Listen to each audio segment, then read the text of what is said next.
My 15-year-old daughter spent 12 agonizing hours on her feet, crafting a gourmet menu for 35 relatives just to celebrate my mother's 60th birthday. Then my phone lit up with a text message from my mother. Change of plans. We are eating at a restaurant instead. Adults only. I did not scream or argue. I sent a polite text back and made a single phone call. By the next morning, she would be sobbing on my doorstep, begging for a second chance. I stood leaning against the doorframe of my kitchen, watching my daughter Aaliyah wipe a heavy smudge of white flour from her forehead with the back of her wrist. She was 15 years old, but she moved around the kitchen workspace with the precision and quiet grace of a seasoned executive chef. The air in our house was thick with the incredible savory aroma of slow-braised beef, short ribs simmering in a rich bourbon peach glaze. Beside the stove sat 24 smoked Gouda and collard green tartlets, resting perfectly on a wire cooling rack.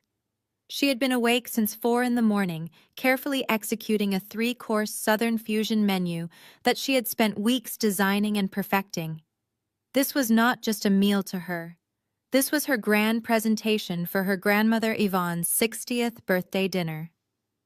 35 relatives were scheduled to arrive at our house at 6 in the evening, and Aaliyah wanted everything to be absolutely flawless for them. I smiled, feeling a profound swell of pride tight in my chest. Aaliyah had even used her own babysitting money to supplement our grocery budget, wanting to buy the highest quality saffron and the freshest organic herbs from the specialty market. She was so desperate to impress a grandmother who rarely gave her a second glance. Aaliyah chopped fresh parsley with a steady rhythm, her shoulders dropping slightly from the physical exhaustion of standing on the hard tile floor all day, but her eyes were shining with bright anticipation. At exactly 4 in the afternoon, my phone buzzed loudly against the marble kitchen island. I picked it up expecting a text from my sister Jasmine, asking if she needed to pick up extra ice or paper napkins on her way over to our house. Instead, the notification was a group message from my mother Yvonne sent to the entire extended family chat. I opened the message and felt the blood freeze in my veins. Change of plans, everyone. We are eating at the Obsidian Room instead. I managed to secure a last-minute reservation for the family. Adults only tonight. Aaliyah's food is a bit too heavy for Connor's parents anyway, and we really want to impress them. See you all there at 7. I stared at the glowing screen, reading the harsh words over and over until the letters blurred together. My mother knew perfectly well that Aaliyah had been cooking all day long. My mother was the one who explicitly demanded the premium short ribs. She was the one who insisted on a massive guest list of 35 people, forcing us to buy extra chairs. And now, exactly 2 hours before the party was supposed to start, she was canceling the entire event through a casual group text message. She was moving her birthday dinner to the most exclusive and expensive restaurant in all of Atlanta, and she was explicitly excluding my 15-year-old daughter because her homemade food was considered too heavy and unrefined for my sister Jasmine's wealthy white in-laws. Aaliyah turned around from the stove, wiping her hands on her stained apron. Her bright eyes searched my face, sensing the sudden shift in the room. "Is Grandma on her way?" she asked excitedly, shifting her weight from one tired foot to the other. "Should I start plating the tartlets so they are warm when people walk in?" I did not give a dramatic speech. I did not launch into a long, exhausting monologue about how my mother had always treated me this exact same way. I simply walked over to the stove, turned off the heavy gas burners, and looked at my beautiful, hardworking daughter. The excitement drained from her face, instantly replaced by a sudden, heartbreaking understanding that something was terribly wrong. "What happened, Mom?" she whispered, stepping back from the counter. I picked up my phone and read the message aloud, keeping my voice steady and clear so she could hear exactly what was written. I watched as Aaliyah's proud, hopeful smile completely shattered into a million pieces. Her shoulders slumped forward, and she looked down at the massive, heavy pot of short ribs she had tenderly cared for over the last 12 hours. The $400 worth of premium ingredients my mother had demanded we buy suddenly looked like a pile of meaningless garbage. Aaliyah pulled off her apron and threw it onto the counter, hiding her face in her hands as the first heavy sob shook her small frame. My jaw clenched so hard my teeth physically ached. I grabbed a stack of large plastic containers from the pantry and began packing up the food. I scooped the short ribs, the sweet potato puree, and the beautiful tartlets into the bins with quick, sharp movements. "Why does she always do this to us?"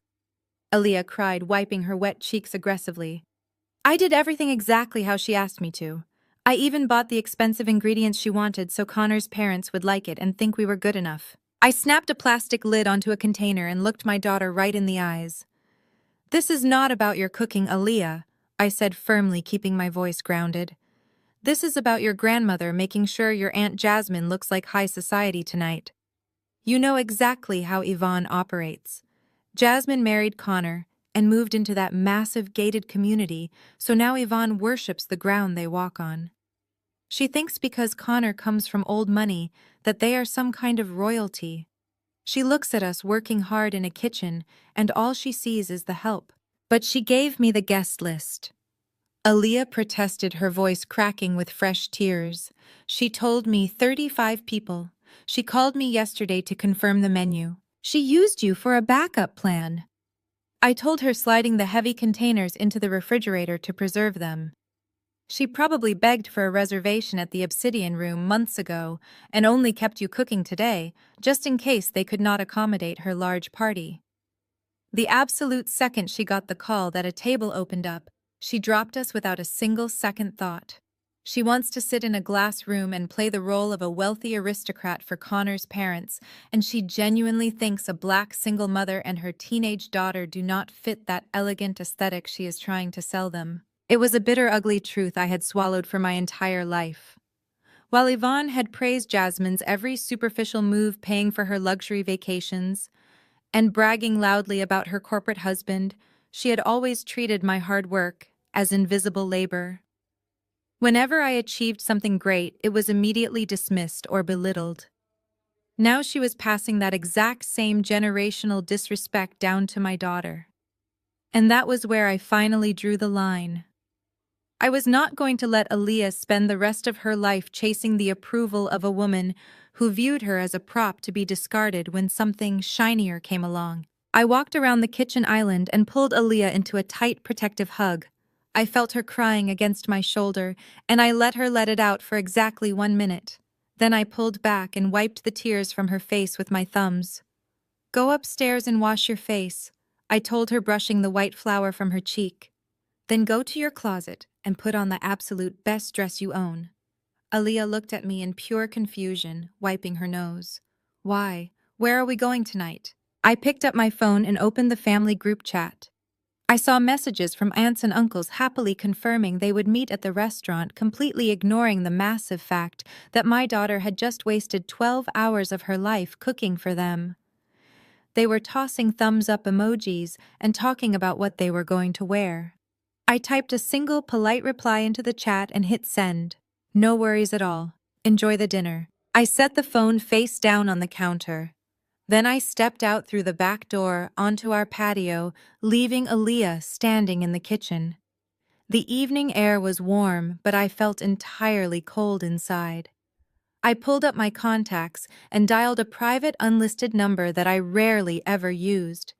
It rang exactly twice before a highly professional voice answered on the other end. I spoke quietly, giving 2 brief, strict instructions that took less than 30 seconds to fully convey. I listened to the respectful confirmation on the other end, thanked the person, and ended the call. When I walked back inside the house, Aaliyah was still standing by the kitchen island, holding her ruined apron in her hands. She looked lost, trying to process the casual cruelty of her own grandmother. I grabbed my car keys from the metal hook by the door and picked up my favorite leather handbag. I looked at my daughter and felt a deep, powerful calm wash over my entire body. The days of protecting my family from the natural consequences of their own arrogance were officially over. "Grab your coat, baby," I said, my voice ringing with absolute authority. "We are going to the Obsidian Room, and we are not eating in the back." The drive into downtown Atlanta was a quiet one. I kept the radio turned down low, letting the hum of the tires against the pavement fill the silence in the car. I glanced over at the passenger seat. Aaliyah was staring out the window, watching the city lights blur past us. She was wearing a beautiful emerald green dress that she had bought with her own allowance money a few months ago. Her hands were folded neatly in her lap, but her fingers were trembling slightly. She was 15 years old, and she had just had her heart broken by the one woman who was supposed to offer her unconditional grandmotherly love. I reached across the center console and placed my hand firmly over hers. I gave her fingers a tight, reassuring squeeze. She looked over at me and offered a fragile, brave smile. I did not say a word because words were no longer required. Tonight was about action.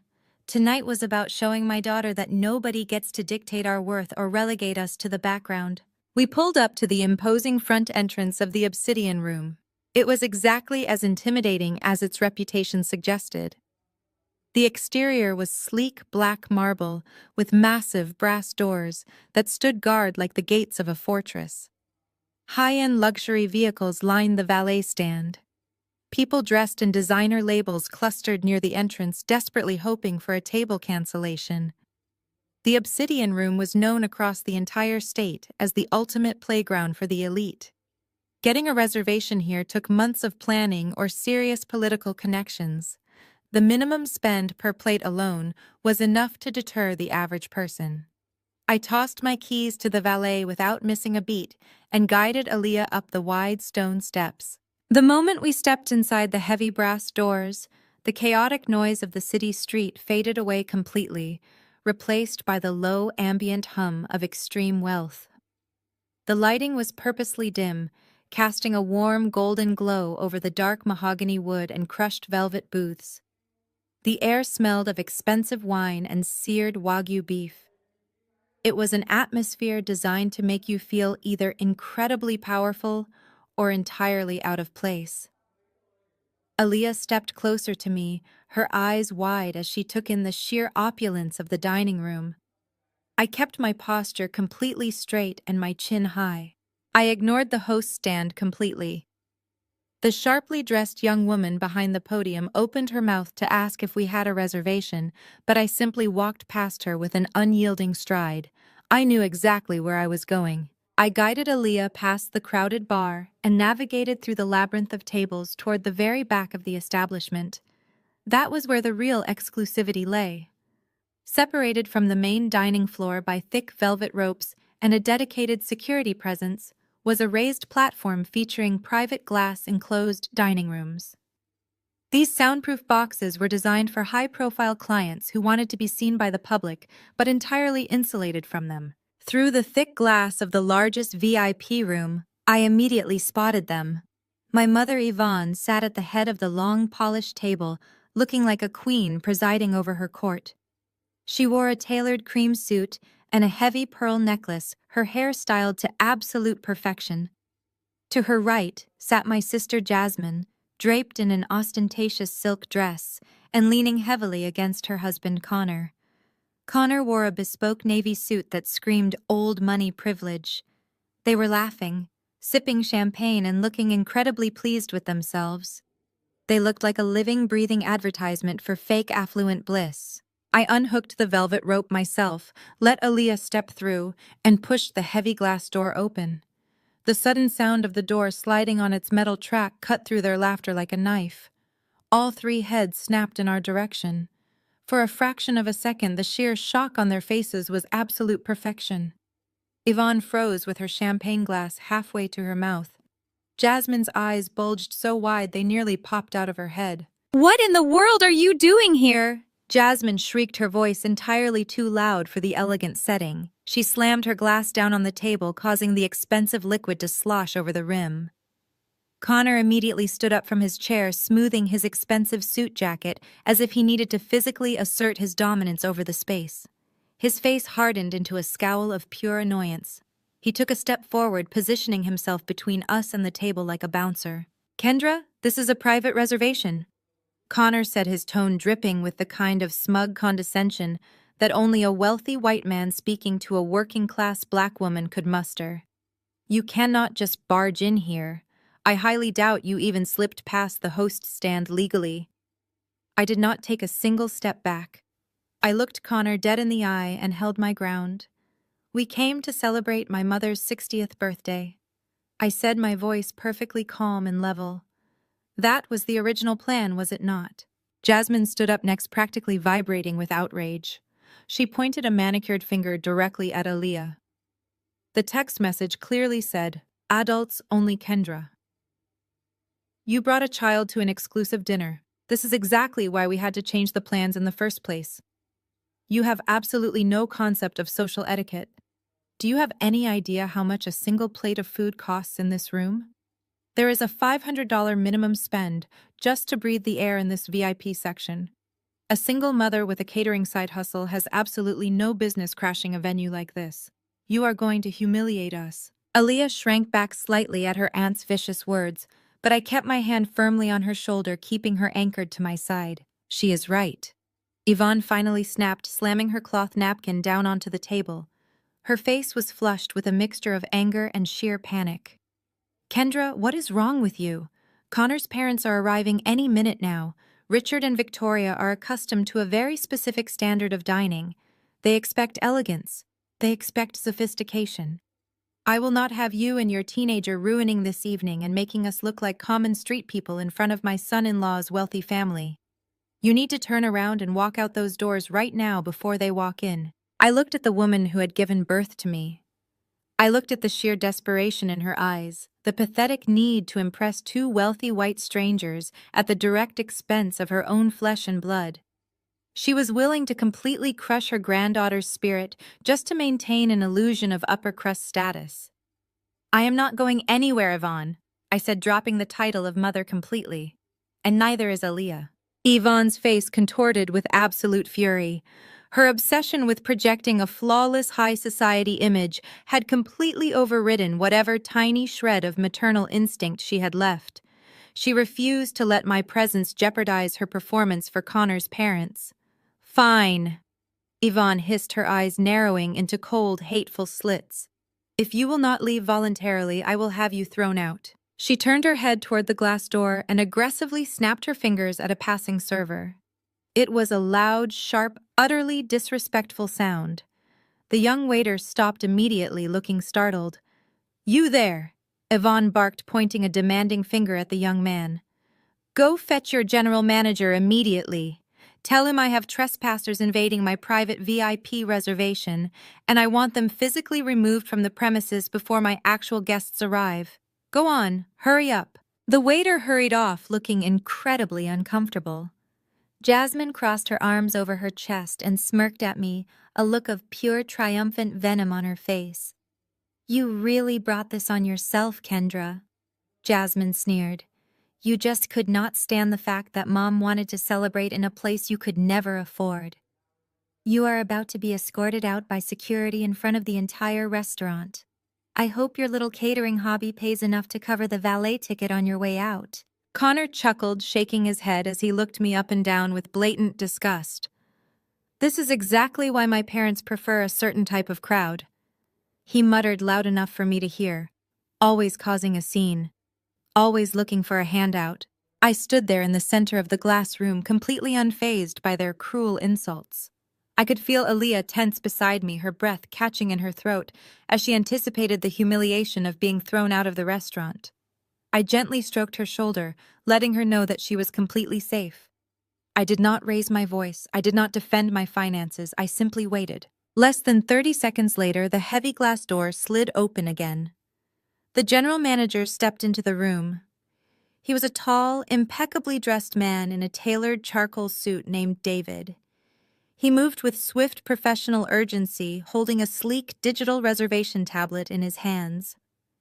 Yvonne immediately launched into her demands before David could even fully enter the space. "Manager," Yvonne commanded, using her most aristocratic and demanding tone. "I am the primary contact for this VIP reservation. These two individuals have completely crashed our private family dinner. They are not authorized to be in this glass room, and they are refusing to leave. I demand that you have security escort them out of the building immediately before my wealthy in-laws arrive and see this absolute mess." Jasmine nodded enthusiastically, backing up her mother's demands. Yes, please remove them. They are disturbing our dining experience. David stopped in the middle of the room. He did not call for security. He did not look at me with disdain or annoyance. He did not ask to see my identification or question my presence in the exclusive VIP section. Instead, David looked at Yvonne with a perfectly blank expression. Then he slowly turned his body to face me. He stepped forward, closing the distance between us. In front of my mother, my sister, and my arrogant brother-in-law, David bowed his head slightly in a gesture of absolute profound respect. He held out the glowing master reservation tablet, presenting it to me with both hands. Is everything to your liking tonight, boss? The absolute silence that fell over the glass-enclosed dining room was profound. For several long seconds, the only sound was the faint clinking of silverware from the main dining floor below us. I watched the arrogant smirk completely melt off my sister Jasmine's face. Connor looked like he had been physically struck by a freight train. His mouth hung slightly open, his eyes darting between me and David, the general manager, in sheer confusion. I reached out and calmly took the glowing master reservation tablet from David's hands. I did not break eye contact with my mother Yvonne as I did it. Everything is running perfectly, David, I said, my voice steady and commanding. Though it appears we have a slight seating issue with this particular party. Yvonne finally found her voice, though it was a weak trembling sound that lacked all of her usual aristocratic authority. Boss, she repeated the words, stumbling out of her mouth like it tasted like ash. Kendra, what kind of sick joke is this? How much did you pay this man to call you that? I stepped further into the room and let the heavy glass door slide shut behind me, sealing us in. I am not paying him to play a role, Yvonne. I pay him his six-figure salary because he runs the front-of-house operations for the hospitality group that owns this restaurant. A hospitality group that I built from the ground up. I am the silent majority owner of the Obsidian Room. In fact, I own the entire building. I watched the reality of my words crash over them wave by devastating wave. Jasmine sank back into her velvet chair, her hands shaking as she clutched her expensive silk dress. This entire elite establishment, the $500 minimum spend, the impossible waiting list, the luxury that they were desperately trying to use to impress Connor's wealthy white parents, it was all mine. The culinary empire she had spent her entire life mocking as my little catering side hustle had funded the very walls surrounding them. That is impossible! Jasmine breathed, her voice high and panicked. You run a catering business out of a strip mall. You wear an apron. You smell like garlic and onions. You do not own the Obsidian Room. I tapped the screen of the tablet, casually scrolling through the floor plan. I moved my corporate offices out of that strip mall 5 years ago, Jasmine. I employ over 300 people across the state of Georgia. I just prefer to keep my name off the press releases so I can cook in peace without dealing with social climbers who only care about status, people exactly like you. Connor bristled, his face turning a blotchy shade of red. He puffed out his chest, trying to regain some semblance of control over the situation. This is ridiculous, he scoffed, adjusting his tie. Even if you somehow own a fraction of this place, we have a confirmed reservation for this VIP room. My parents will be here any minute and they expect privacy. You cannot just come in here and disrupt paying customers. I looked at Connor and let a cold, slow smile spread across my face. I am not disrupting paying customers, Connor. I am correcting a logistical error. I looked down at the tablet. With 2 swift taps of my finger, I accessed their reservation under Yvonne's name. I highlighted it and dragged it from the VIP glass enclosure section all the way down to a small 2-top table located right next to the swinging kitchen doors. I am not kicking you out, I said, looking back up at my mother. I would never want to ruin your 60th birthday dinner. But this room is no longer available to you. I have just downgraded your reservation to table 42 on the main floor. It is right by the kitchen entrance. You will have a wonderful view of the busboys bringing in the dirty dishes. This VIP room is now exclusively reserved for my daughter Aaliyah, so she can enjoy a private tasting menu in peace. Aaliyah gasped softly beside me. I glanced down and saw her standing taller, her emerald green dress catching the warm light of the chandelier. The crushing sadness that had weighed her down at home was completely gone, replaced by absolute awe. Yvonne's face turned a dark, furious shade of purple. She slammed both of her hands flat on the table, causing the crystal water glasses to rattle. "You will do no such thing, Kendra," she demanded, her voice rising to a frantic pitch. "I am your mother. You owe me respect. You would not even have a single spatula to your name if it were not for me. I funded your very first kitchen setup. I gave you the money to start your pathetic little business when nobody else believed in you. You are going to give us this room right now, or so help me God." I held up a single hand, stopping her frantic rant completely dead in its tracks. I had waited a decade for this exact moment. For 10 years, Yvonne had held that single solitary loan over my head. It was a meager $2,000 she had lent me when I was 22 years old, trying to buy my first set of commercial baking racks. She brought it up at every Thanksgiving dinner, every Christmas morning, every family barbecue. She used it as permanent proof that I was a charity case, a helpless single mother who needed her gracious salvation. She weaponized that money to keep me beneath her. I calmly pulled my personal cell phone from my handbag. I opened my secure banking application and navigated to my archived digital records. I had kept this specific document saved in my favorites for years, waiting for the day she would try to use it against me one last time. I stepped forward and smoothly slid my phone across the polished mahogany table, stopping it right in front of Yvonne's face.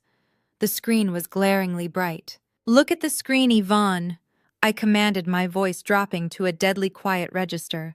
"Look at the date and look at the amount." Yvonne glared at me before dropping her gaze to the phone. Jasmine leaned over, straining her neck to see what was on the screen. "That is a certified bank transfer from exactly 10 years ago," I explained, ensuring Connor could hear every single word. "I paid back your $2,000 loan within my first 6 months of operation. But I did not just pay back $2,000. I paid you $20,000. I repaid your initial investment tenfold, with interest explicitly, so you could never say I owed you a single dime for the rest of my natural life." Yvonne's mouth opened, but no sound came out. She stared at the digital receipt, proving her entire narrative of my financial dependence was a complete and utter fabrication. "You took that $20,000 and you used it to buy Jasmine a down payment on her first luxury car." I continued, exposing the ugly truth right in front of her golden child. "And then you spent the next 10 years telling the entire extended family that I was still struggling to pay you back. You lied to everyone to make yourself look like a savior and to make me look like a failure. That ends tonight. You do not own me. You do not own my business. And you certainly do not own my daughter." The silence in the VIP room was heavy enough to crush bone. Jasmine looked at her mother in shock, realizing that the luxury car she had bragged about for years was actually paid for by my sweat and my labor in a hot kitchen. Yvonne shrank back into her chair, her aristocratic posture completely collapsing under the weight of her exposed lies. But Connor was not finished. His fragile ego could not handle the fact that a black woman standing in front of him held more wealth and power than he did. He let out a harsh, bitter laugh, shaking his head in mock amusement. "Well, I guess diversity business loans are just handing out free real estate these days," Connor snarked, crossing his arms and leaning back. "It must be nice to check a few demographic boxes on an application and get a multi-million-dollar restaurant handed to you by the city. My parents had to actually work for their wealth, Kendra. Real wealth takes generations to build, not just a lucky handout from a government program." Aaliyah tensed beside me, anger flashing in her young eyes. I placed my hand on her back, keeping her steady. I did not scream at Connor.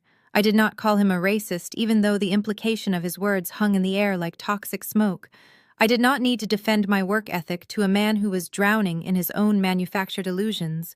Instead, I smiled.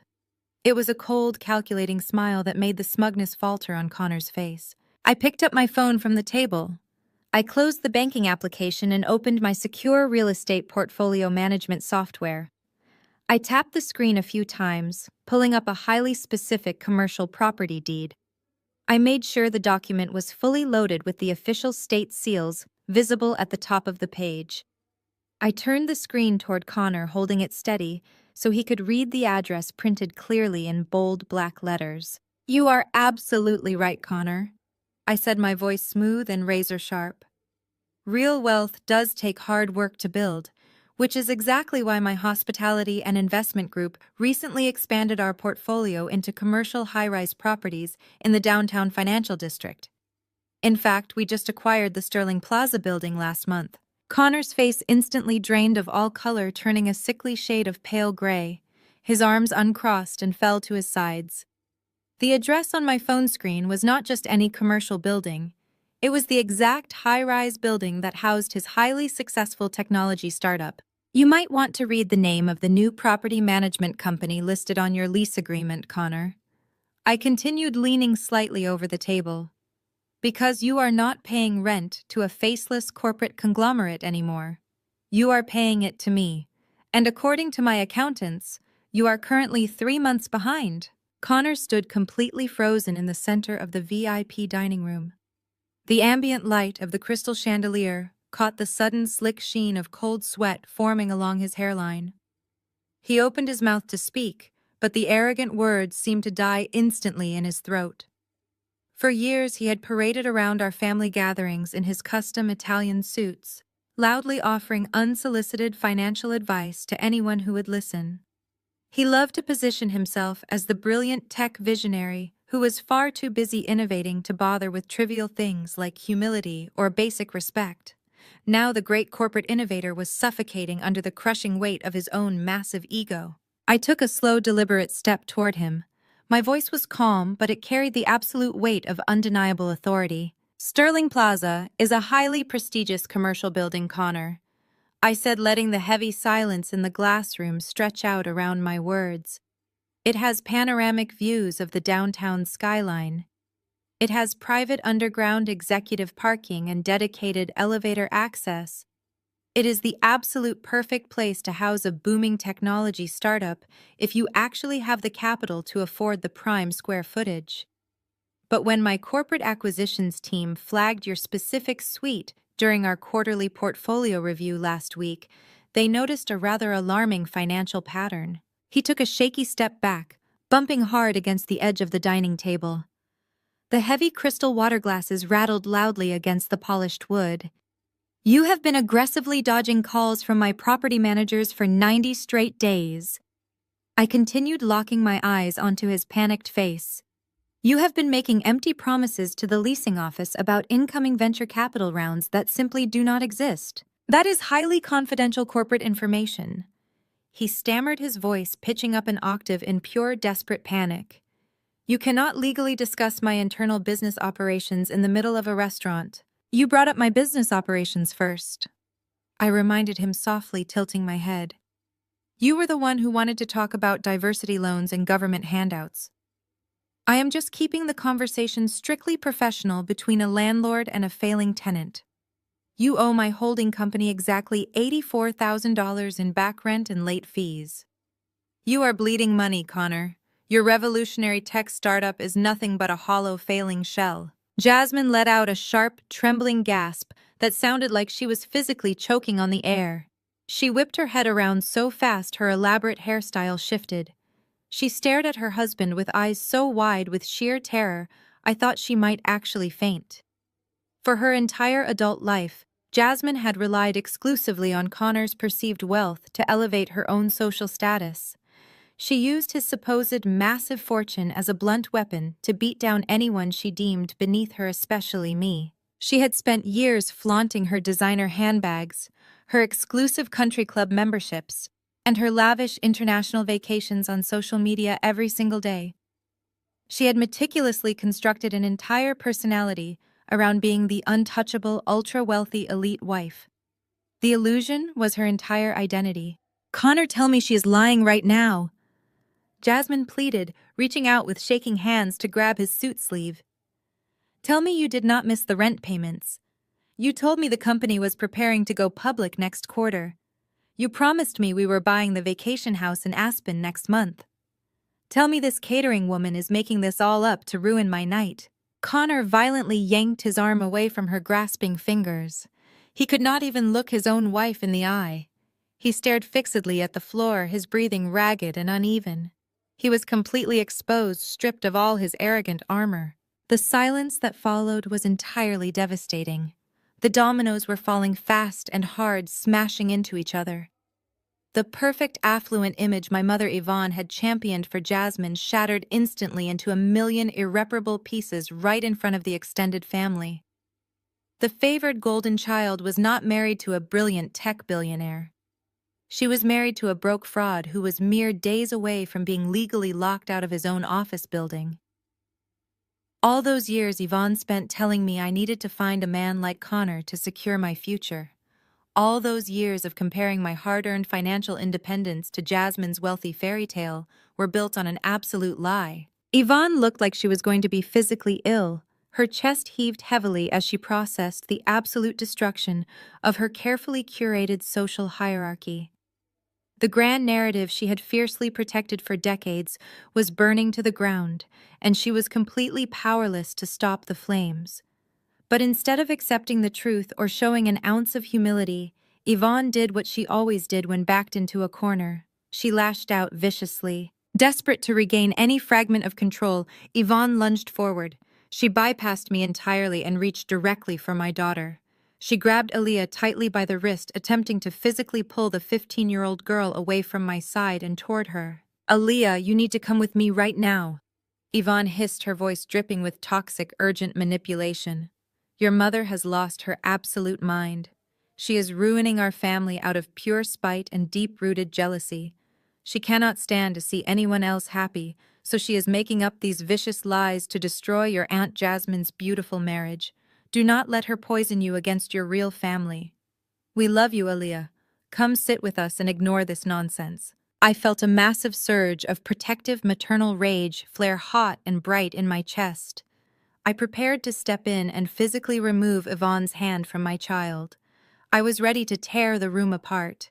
But before I could even move a single muscle, Aaliyah handled it herself. Aaliyah did not cower. She did not cry.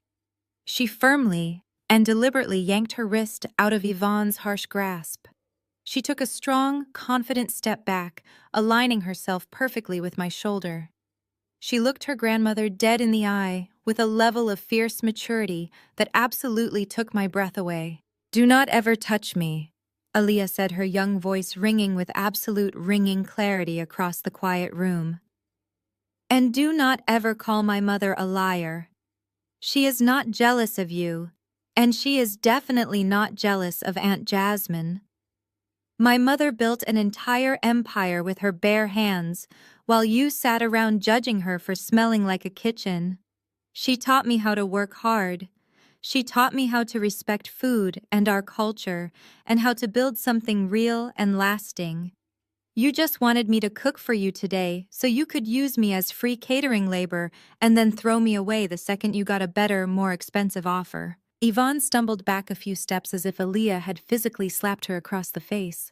The shock of being directly confronted and rejected by a teenager completely short-circuited her brain. "I am so proud of my mother," Aaliyah continued, raising her chin high. "I am proud of our culinary heritage. You should be ashamed of yourself for caring more about impressing strangers than loving your own blood." The pride I felt in that exact moment was entirely immeasurable. I had spent my entire life trying to shield my daughter from the generational trauma and toxic expectations of my family. Seeing her stand tall and reject that poison with such fierce grace was the greatest victory I could ever ask for. Yvonne's face contorted into an ugly mask of pure, unadulterated rage. She realized she had lost on every single front. She had lost the financial upper hand, she had lost her golden child's fake billionaire status, and she had just lost the respect of her own granddaughter. Her hands shook violently at her sides as she struggled to maintain her composure. "You are completely dead to me, Kendra," Yvonne screamed, losing all her refined manners, as her voice echoed loudly off the soundproof glass walls of the VIP room. "Both of you are dead to me. I will formally disown you for humiliating us like this. You will never set foot in my house again. You are destroying this family, and I will make sure everyone we know hears exactly what kind of vindictive monster you really are." She took a deep, ragged breath, preparing to unleash another tirade of verbal abuse. She wanted to cut me down until there was nothing left, but the harsh words never left her mouth. Right at that exact second, the heavy mahogany front doors of the obsidian room swung wide open. The timing was so perfectly cinematic it felt orchestrated by fate itself. Walking through the main lobby and heading straight toward the host stand were two older white individuals radiating an aura of intense old money privilege. The man wore a sharply tailored gray suit, while the woman was draped in understated designer elegance and a heavy string of authentic pearls. It was Richard and Victoria. Connor's ultra-wealthy parents had just arrived for the birthday celebration. They were smiling brightly, expecting to walk into a lavish, harmonious birthday dinner where they would be treated like absolute royalty by their son's adoring in-laws. They expected a pristine display of wealth and perfect Southern hospitality. They had absolutely no idea they were walking directly into a completely shattered house of cards. The heavy mahogany doors of the restaurant swung open, and all the air seemed to get sucked right out of the room. Richard and Victoria walked through the main dining floor, radiating an aura of intense old money privilege. Richard wore a sharply tailored gray suit that probably cost more than my first car, while Victoria was draped in understated designer elegance and a heavy string of authentic pearls. They walked with the slow, confident pace of people who knew the world would always move out of their way. I watched my mother Yvonne perform the most terrifying psychological pivot I had ever witnessed in my 35 years of life. Less than 2 seconds ago, her face was contorted into an ugly mask of pure, unadulterated rage. Her hands had been shaking with the desire to destroy me. But the absolute second she registered Richard and Victoria walking toward our glass-enclosed VIP room, her entire physical demeanor transformed. The dark, furious shade of purple vanished from her cheeks, replaced instantly by a pristine, glowing smile. She smoothed her cream-colored suit and practically floated toward the entrance of the glass room. Jasmine mirrored her mother's rapid transformation. She wiped the sheer panicked terror from her eyes and plastered on a sickeningly sweet smile. Together, the two women rushed forward to greet the wealthy in-laws. As they moved, they deliberately and aggressively positioned their bodies to create a solid human wall between the door and where Aaliyah and I were standing. They were physically maneuvering to block us from view, desperately trying to hide the working-class black single mother and her teenage daughter from their elite white guests. "Richard, Victoria, we are just absolutely thrilled that you are here," Yvonne gushed, throwing her arms open to embrace Victoria in a delicate, fragrant hug. "We have been waiting all evening for this special moment. Please come in and sit down." Richard stepped into the glass room, looking around at the soundproof walls and the crystal chandelier overhead. "This is quite an impressive setup, Yvonne," he said, his deep voice carrying a note of genuine approval. "I know how impossible it is to get a table at the Obsidian Room, let alone the private glass enclosure. My associates on Wall Street have been on the waiting list for months." Yvonne let out a high-pitched musical laugh that sounded like nails on a chalkboard to my ears. "Oh, you know our Jasmine?" she cooed, reaching out to pat Jasmine's shoulder with aggressive affection. "She is the absolute business mastermind of this family. She leveraged her elite corporate connections to secure this room for us tonight. She pulled strings with the upper management just to make sure you two had the perfect private dining experience." Jasmine puffed out her chest, soaking in the stolen praise. She smiled modestly at her wealthy father-in-law. "It was nothing, Richard." Jasmine lied smoothly, not even stuttering. "I just made a few phone calls to the right people. When you operate at a certain level in the corporate world, doors just tend to open for you. We wanted tonight to be a reflection of our families coming together in true elegance." I stood in the back of the glass room with my arms still wrapped protectively around Aaliyah's shoulders. I felt my daughter tense up, her breath catching in her throat at the absolute audacity of her aunt's lies. Jasmine was standing in a building that I completely owned, taking full credit for my hard work, just to stroke her own fragile ego. I looked over at Connor. He was standing near the table, sweating profusely through his bespoke navy suit. He looked like a man standing on the trapdoor of a gallows, knowing the lever was about to be pulled. He greeted his parents with a shaky, weak voice, terrified that I was going to expose his massive financial ruin right then and there. But I decided to play along for exactly 3 minutes. I was not going to scream or make a scene. That was what they expected me to do. They expected the angry black woman stereotype, and I was not going to give them the satisfaction of dismissing me as emotional or unhinged. I was going to let them dig their own graves, and then I was going to hand them the shovel. I caught the eye of David, my general manager, who was still standing discreetly near the entrance of the VIP room. I gave him a very subtle nod and stepped slightly away from my family to speak to him in a hushed whisper. "David?"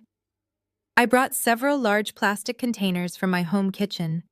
I said, keeping my voice deadly quiet. "They are currently resting in the trunk of my car with the valet. I want you to go retrieve them immediately. Take them back to the executive kitchen. Tell the culinary team to throw out whatever standard menu items these people ordered. I want the food in those plastic containers heated properly and plated with absolute 5-star precision. Serve it to this table immediately." David did not ask a single question. He simply nodded respectfully and vanished through the mahogany doors, executing my exact orders with flawless precision. I walked back to Aaliyah and whispered in her ear. "Watch closely, baby," I told her.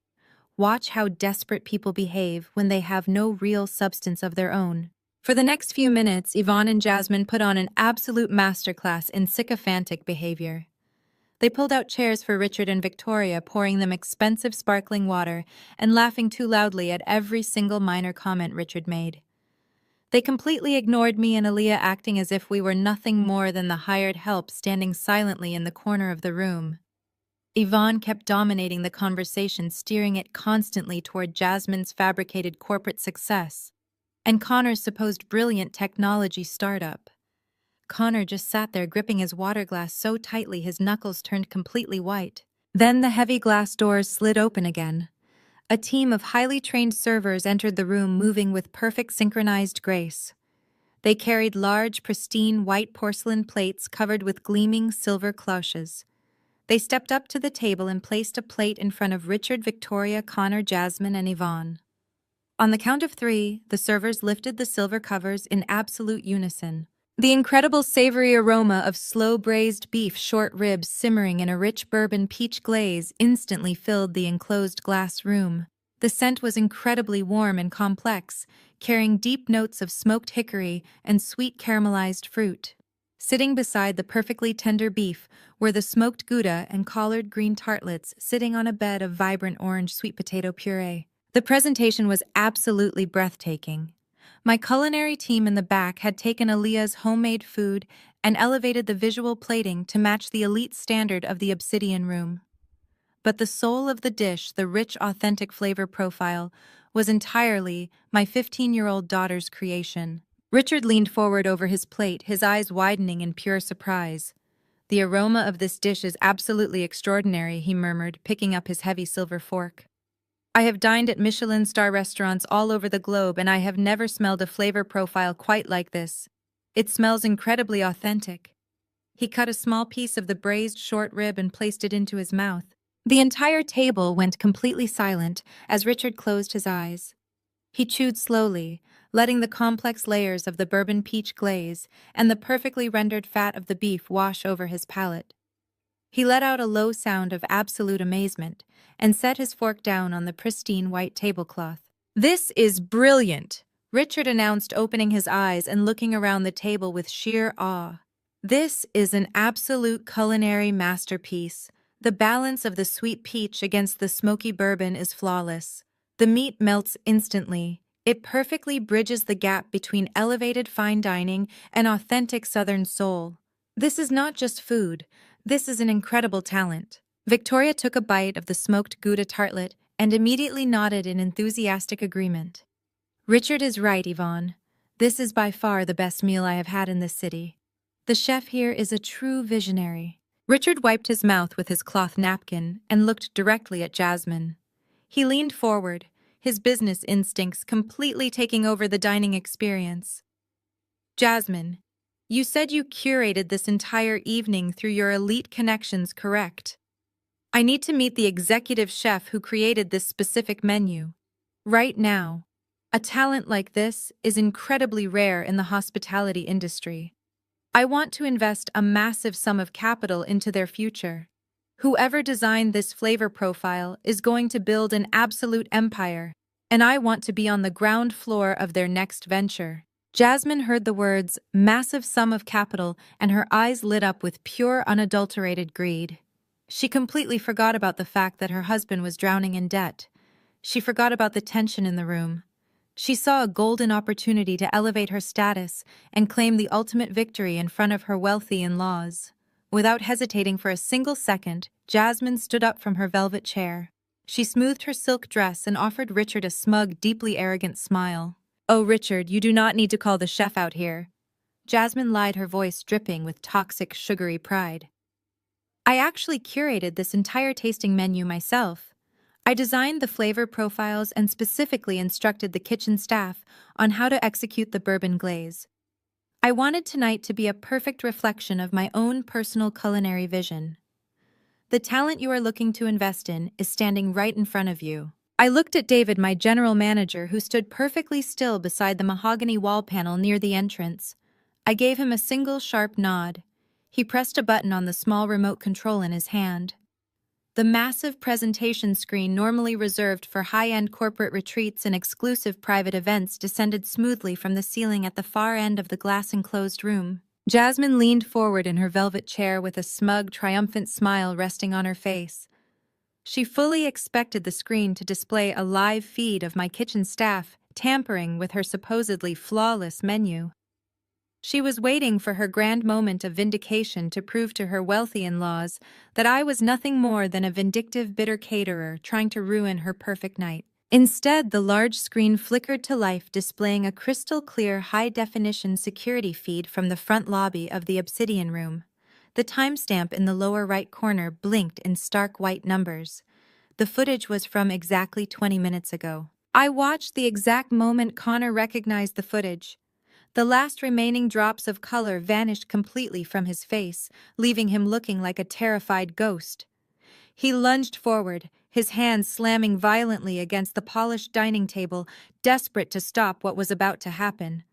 But it was far too late.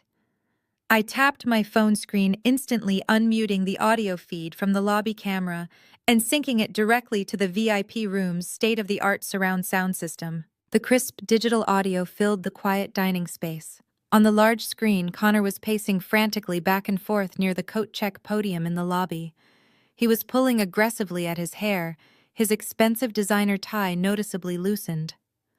My mother, Yvonne, stood right next to him, her arms crossed tightly over her chest, looking around nervously to ensure no one was listening to them. "Yvonne, you have to guarantee me this goes perfectly tonight." Connor's recorded voice echoed through the speakers, laced with raw, unhinged panic. "My startup is hemorrhaging cash right now. We are going to miss payroll next week. If my parents do not write me a check for $500,000 tonight, I am completely finished. I am facing total bankruptcy." "I told you I have it under control," my mother replied on the screen, her voice dripping with calculated annoyance. I texted Kendra and Aaliyah that the plans changed. I told them it was adults only. They are sitting at home right now, completely out of the picture. Connor stopped pacing on the screen and aggressively rubbed his own face. "Good. Thank God. Look, Yvonne, I do not mean to be insensitive, but my parents prefer a certain type of crowd. They are very old money. They expect absolute elite sophistication. Having a working-class black single mother and a teenager hanging around our table does not fit the narrative we need to sell them tonight. We need to look like an affluent, highly successful, perfectly blended family. Kendra just does not fit the aesthetic. She makes us look cheap." I watched my mother on the screen. I watched the woman who gave birth to me process this blatantly prejudiced, incredibly disrespectful statement about her own flesh and blood. She did not slap him. She did not defend me. She did not defend her own 15-year-old granddaughter. Instead, she nodded in absolute agreement. "I know, Connor," Yvonne said on the video, her voice colder than ice. "That is exactly why I had Aaliyah cook all that food this morning. I needed a backup plan just in case this restaurant reservation fell through, but I was never going to bring them here. They would just embarrass us in front of your family. Now pull yourself together before your parents walk through those doors. The video feed cut to black. The presentation screen silently rolled back up into the ceiling, disappearing as if it had never been there. The quiet that descended upon the VIP dining room was absolute. It was a suffocating, heavy silence that pressed down on every single person sitting at the table. The lively ambient noise of the main restaurant outside the glass walls seemed to exist in a completely different universe. Inside this room, the air was thick with the toxic fallout of a devastating revelation. Jasmine sat frozen in her chair, her hands clamped tightly over her mouth. Her breathing was ragged, her chest heaving against her silk dress. She was staring at Connor as if she were looking at a complete stranger. The grand illusion of her billionaire tech husband was entirely dead, replaced by the pathetic reality of a desperate, prejudiced fraud begging his parents for a massive financial bailout. Her entire identity, her social climbing, her bragging, her arrogance had been built on a foundation of absolute lies. Yvonne sat perfectly rigid, her eyes glued to the empty space where the screen had just been. She could not bring herself to look at me. She could not look at Aaliyah. Her beautifully styled hair and her expensive cream suit suddenly looked like a cheap costume. The aristocratic mask had been violently ripped from her face, exposing the deeply insecure, disloyal woman hiding underneath. I pulled Aaliyah closer to my side, wrapping my arm firmly around her shoulders. I could feel the intense tension radiating through my daughter's body, but she was standing remarkably tall. She was not crying. The sheer shock of hearing her own grandmother calculating her erasure had burned away any remaining tears. This was not just a minor family disagreement over a ruined birthday meal. This was a calculated, socially motivated, and racially charged betrayal. Yvonne had willingly participated in the complete erasure of her own daughter and granddaughter just to secure a white in-law's financial bailout.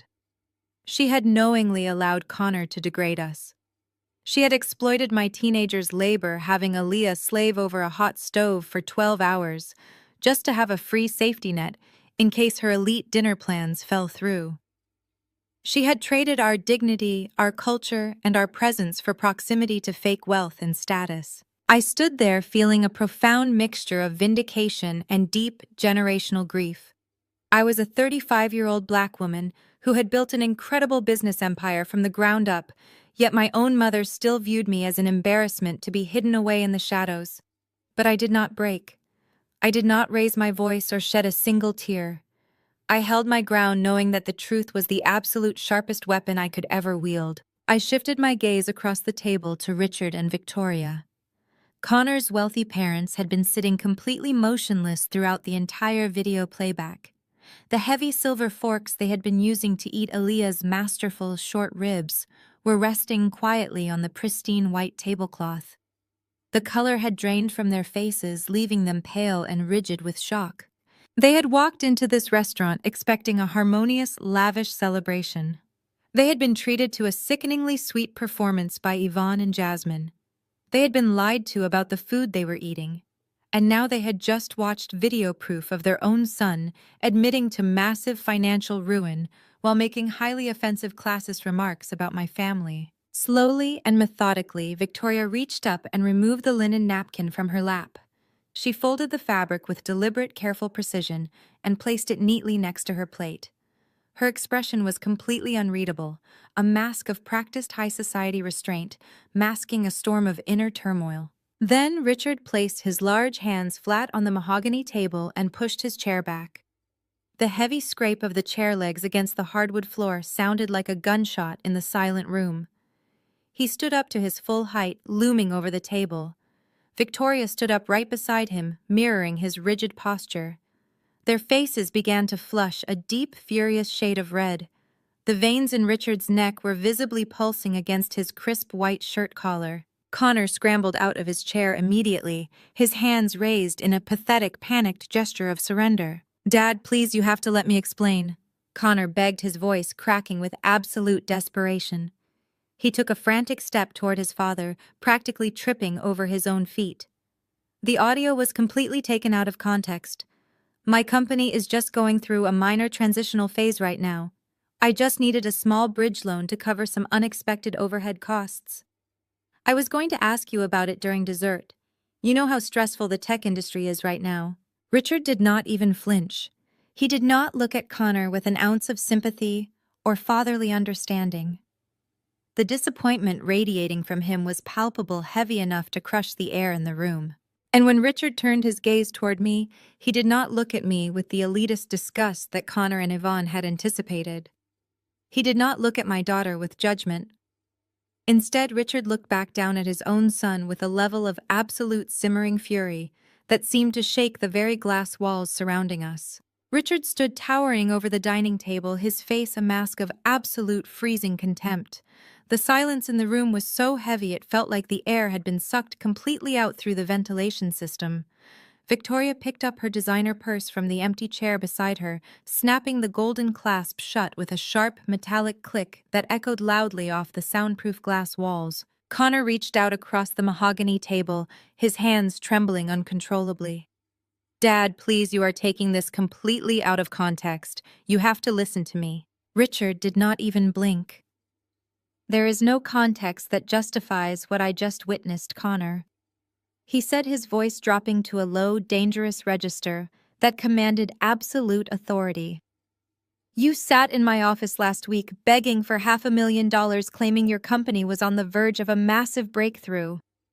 You looked me in the eye and swore your financial projections were solid. Instead, I find out you are drowning in massive debt, 3 months behind on your commercial rent, and lying to your own family.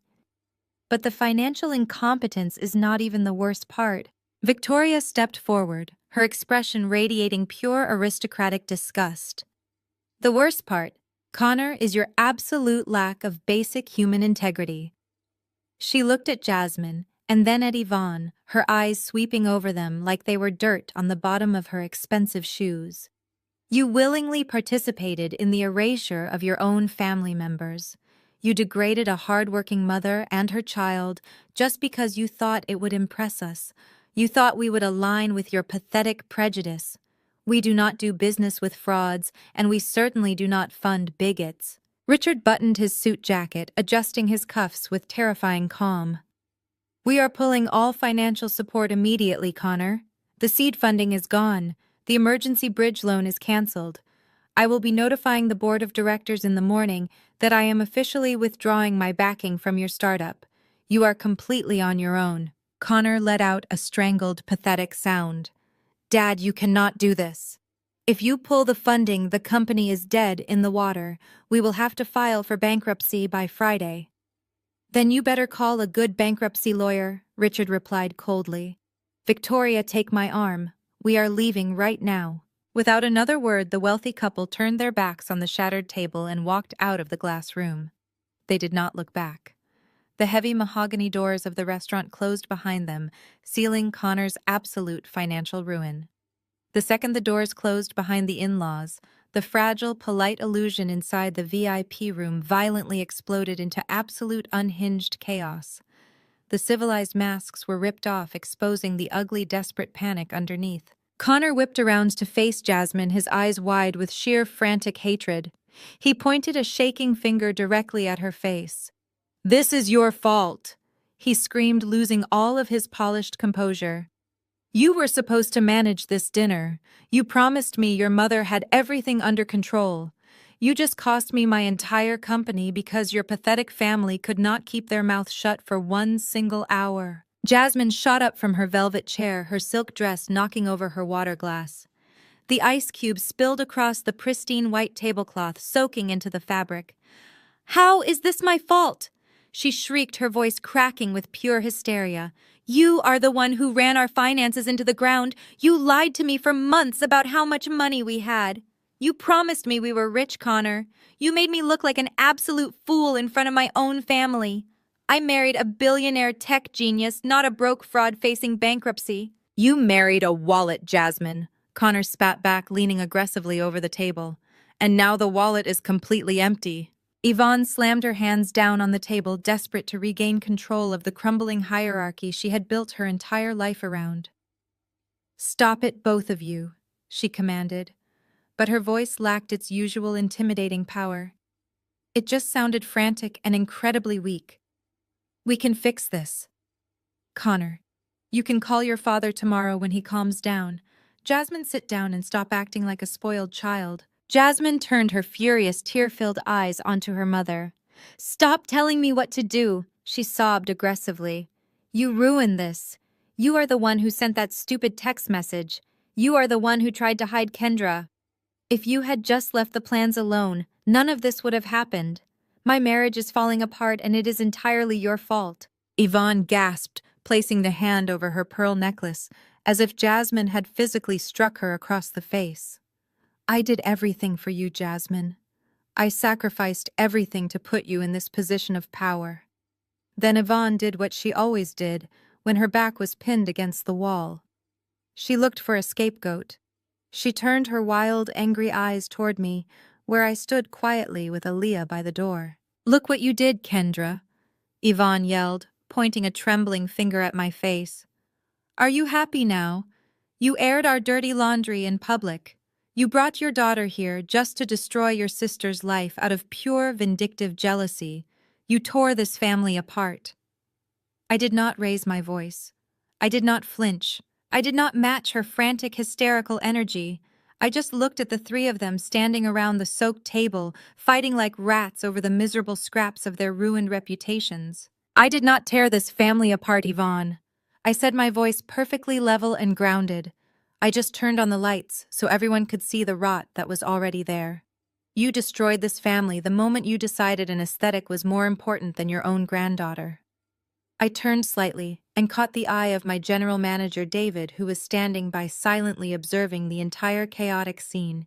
He stepped forward instantly, his posture impeccable. "David," I said, keeping my gaze fixed on Connor, "please process the billing for this table immediately."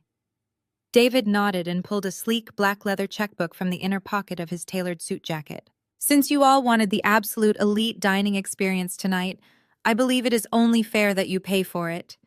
I continued, my voice slicing through the remaining tension in the room. "David, please ensure that the bill reflects the full price of the exclusive private tasting menu. Remove all family discounts, all complimentary beverages, and all hospitality comps. Charge them the standard rate for renting the glass-enclosed VIP room on a Saturday night." David walked smoothly over to the table and placed the black leather folder directly in front of Connor. Connor stared down at the leather book as if it were a live explosive. His hands shook as he slowly opened the cover to look at the printed receipt. The color drained from his face for the second time that night. The total at the bottom of the page was staggering. At $500 a plate, plus the premium room reservation fee, the automatic gratuity, and the expensive champagne they had ordered before the meal, the total easily exceeded $3,000. "I do not have this kind of money on me right now," Connor whispered, his voice completely devoid of its former arrogance. "My corporate cards are maxed out. My personal accounts are frozen pending the audit. I cannot pay this, Kendra." Jasmine looked away, refusing to make eye contact with him. Yvonne stared at the ceiling, looking like she was desperately trying to wake up from a terrible nightmare. Neither of the women made a single move to reach for their purses. They expected the men around them to foot the bill, and now there was no one left to save them. "I suggest you figure it out quickly, Connor," I said coldly, "because my security team will not let you leave this building until that balance is settled in full. Maybe you can put it on a payment plan if your credit is not entirely destroyed." Connor looked up at me, his eyes wide and completely defeated. He looked like a man who had lost absolutely everything in the span of 30 minutes. His wealthy parents had cut him off. His wife was looking at him with pure, unadulterated disgust. His company was dead in the water. "Please, Kendra," Connor begged, his voice breaking. He actually clasped his hands together on the edge of the table. "Have some mercy. You have already proved your point. You have the money. You own the building. Just comp the meal. I am begging you. I have absolutely nothing left. If my company goes under tomorrow, I will lose my house. I will lose everything I have ever worked for. I looked at the desperate broken man sitting at the table. I thought about the cruel words he had spoken on the security camera. I thought about him calling me and Aaliyah the wrong type of crowd. I thought about him sneering at diversity loans and acting like my hard-earned success was a cheap handout. He had tried to step on my neck to elevate himself, and now he was begging for my mercy. I stepped closer to the table, resting my hands calmly on the polished mahogany surface. I looked down into his terrified eyes. "I am not comping your meal, Connor," I said, my voice dropping to a harsh, deadly whisper. "And your company is not going under tomorrow. It went under 10 minutes ago when your father walked out those doors." I stood up straight, adjusting the strap of my leather handbag on my shoulder. "And since you are no longer receiving that massive $500,000 seed funding investment, I have instructed my property management team to proceed with the legal protocols we drafted earlier this week," I said smoothly. Connor swallowed hard, his throat clicking audibly in the quiet room. "What legal protocols?" "The eviction notice for your commercial office space at Sterling Plaza." I informed him, watching the absolute devastation settle permanently over his features. "My legal team filed the paperwork this afternoon when your rent hit the 90-day delinquent mark. You have officially breached the terms of your commercial lease agreement. The formal eviction notice will be served to you by the County Sheriff's Department at your office doors at exactly 8 o'clock tomorrow morning. I suggest you bring some large cardboard boxes because my security team will be changing the locks on your suite by noon." Connor stared at the black leather checkbook as if it were a venomous snake preparing to strike. He was completely paralyzed. Jasmine had buried her face in her hands, sobbing with loud, ugly gasps that echoed off the soundproof glass walls of the VIP room. Her entire world of designer handbags and luxury vacations had just evaporated into thin air. The elite tech billionaire she thought she married was nothing more than a desperate man facing absolute ruin and an 8 o'clock morning eviction. But my mother, Yvonne, was not finished. She had spent 60 years cultivating an impenetrable armor of aristocratic arrogance, and she simply refused to accept that she had lost control of the narrative.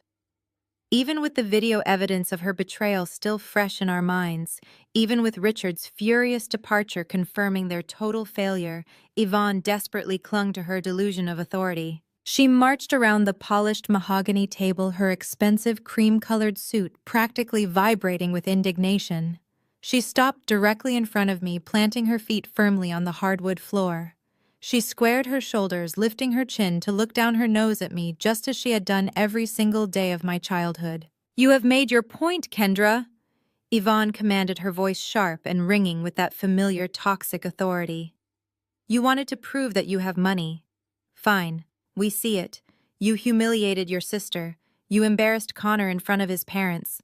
Now it is time for you to stop this foolishness and act like an adult. I expect you to fix this mess immediately." I looked at her in genuine disbelief. Aaliyah shifted her weight beside me, her hand gripping the fabric of her green dress as she watched her grandmother attempt to command the very woman she had just tried to erase. "Fix this mess." I repeated, my tone dangerously calm. "Yes," Yvonne snapped, gesturing sharply toward Connor, who was still staring blankly at the staggering restaurant bill. "You will instruct your general manager to waive this ridiculous dinner charge right now. Then you will call off this absurd eviction nonsense at Sterling Plaza. Connor made a mistake, but he is family. Family loyalty means we protect our own when times get tough. I am your mother, and I demand that you show some respect for the family name. We stick together, Kendra. That is how we survive." The sheer, unadulterated hypocrisy of her words was breathtaking. She was standing in a restaurant she had specifically banned me from attending, demanding that I demonstrate the exact same family loyalty she had aggressively denied me just hours earlier. She had willingly conspired to hide my existence because I was a working-class black single mother who did not fit her elite aesthetic. Now that she realized I held the keys to the kingdom, she suddenly wanted to preach about the sacred bond of blood. "You do not know the first thing about family loyalty, Yvonne," I said, keeping my voice low and steady. "You do not get to demand respect from the daughter you just tried to throw away like garbage. You stood in that lobby and agreed to erase my child just to secure a white in-law's financial bailout. You sold your own flesh and blood for a chance at a $500,000 check. Do not ever speak to me about protecting our own. Yvonne slammed her hand against the back of a velvet dining chair. Her perfectly styled hair trembled with her rage. I am your mother. She screamed, abandoning her refined manners completely. I brought you into this world. I put a roof over your head for 18 years. You owe me everything you have. You think because you bought a few buildings you are suddenly better than us. You think you can just stand there and judge me. I am the matriarch of this family, and I am telling you to cancel Connor's eviction right now. I did not flinch. I did not step back. I looked at the furious, desperate woman screaming in front of me, and I prepared to deliver the absolute final killing blow. I had kept this secret for 36 long months, swallowing my pride while she paraded around Atlanta acting like she was better than me. Now it was time to tear down the very last pillar of her fake high society existence. I crossed my arms over my chest and tilted my head, studying her flushed, angry face. Speaking of putting a roof over people's heads, Yvonne, let us talk about your house, I said smoothly. Let us talk about that beautiful 5-bedroom brick estate you live in over in the Buckhead district, the one with the manicured lawns and the country club aesthetic, the one you love to host your fancy garden parties in so you can brag to your wealthy friends about your fabulous lifestyle. Yvonne's eyes darted back and forth nervously. Her screaming abruptly stopped. She clearly did not understand why I was suddenly bringing up her real estate. My house has absolutely nothing to do with this conversation, she stammered, crossing her arms defensively. My home is fully secured. Is it? I asked, raising a single eyebrow. Because 3 years ago your late husband's outstanding business debts finally caught up with you. You completely drained your savings trying to keep up appearances. You maxed out your credit cards buying designer clothes so you could pretend you were still rich. And then you fell 6 months behind on your mortgage payments. Jasmine stopped sobbing and looked up, her tear-streaked face, a picture of pure confusion. She looked at her mother and then at me. Mom, what is she talking about? Jasmine asked, her voice raspy. You told me the house was paid off. Yvonne's face turned a ghastly shade of pale white. Her mouth opened, but no sound came out. The defensive, aggressive posture she had been holding completely evaporated. She was facing total foreclosure. I continued speaking directly to Jasmine, but keeping my eyes locked onto my mother. The bank was exactly 1 week away from putting a lockbox on her front door and throwing all her expensive furniture out onto the street. But then, by some absolute miracle, an anonymous benefactor stepped in. A private trust started making direct monthly deposits into her bank account. $3,850 on the first of every single month without fail. Yvonne began to shake.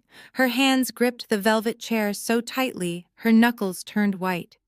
For 3 years, Yvonne has been bragging to her elite social circle about her brilliant investments.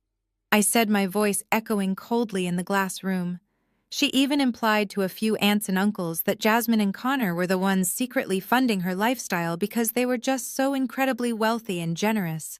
She loved letting people believe that her golden child was keeping her in luxury. I took a slow, deliberate step toward my mother, closing the distance between us until I was standing barely 2 feet away from her terrified face.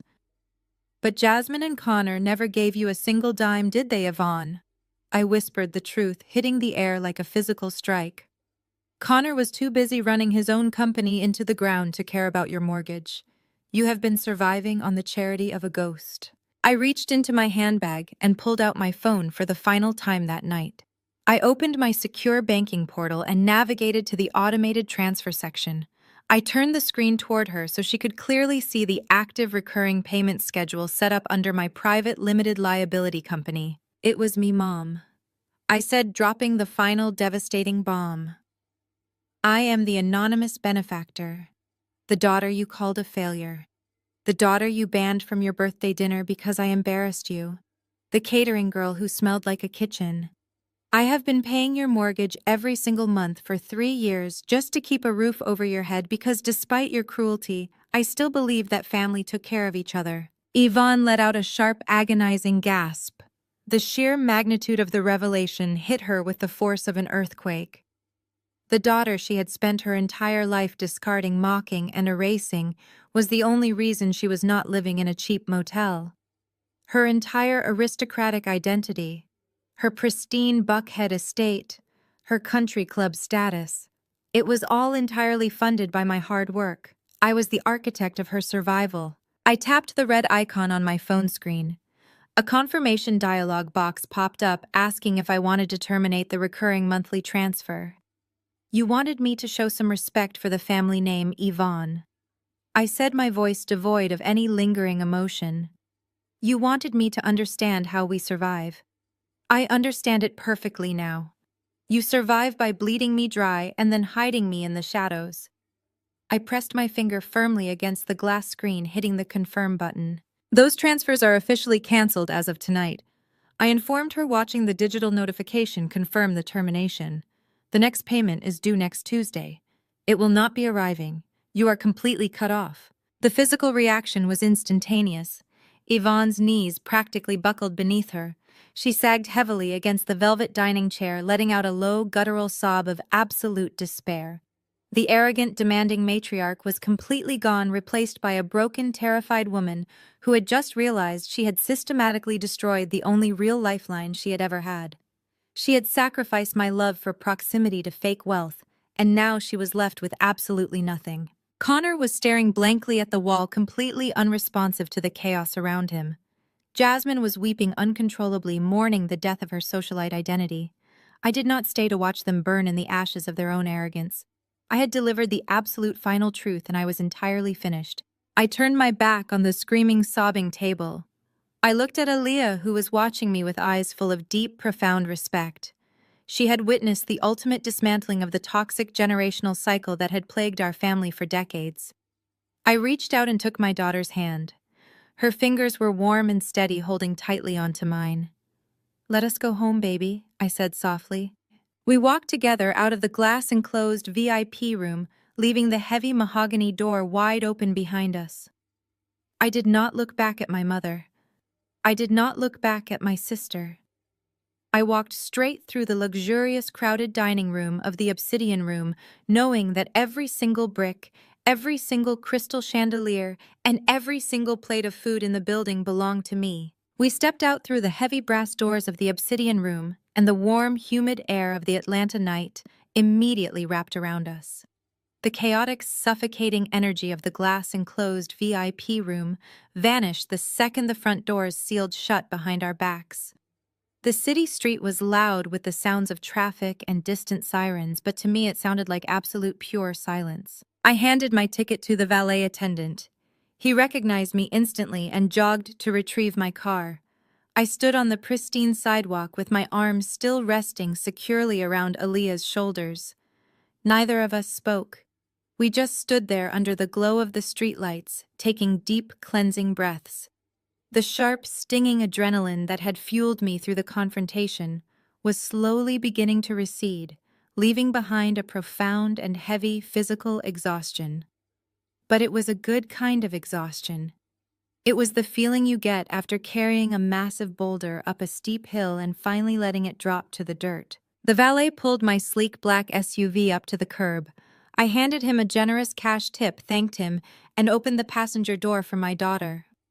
Aaliyah slid into the soft leather seat, arranging her emerald green dress around her knees. I walked around to the driver's side and climbed in, pulling the heavy door shut. The interior of the car felt like a fortified sanctuary. The thick, insulated windows blocked out the noise of the city, leaving us in a quiet, protected bubble. I did not immediately start the engine. I just sat behind the steering wheel, gripping the smooth leather and staring out through the windshield at the glowing neon signs of the downtown buildings. Beside me, Aaliyah let out a long, trembling exhale. The sheer magnitude of what had just happened was finally settling into her 15-year-old mind. She had just watched the complete systematic dismantling of her grandmother's entire high society life. She had watched her wealthy, untouchable aunt and uncle be exposed as desperate frauds. She had seen the ugly racist reality behind their sudden change of dinner plans.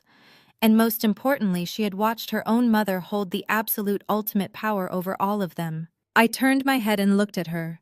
Her dark eyes were wide and searching, scanning my face for any sign of regret or sorrow.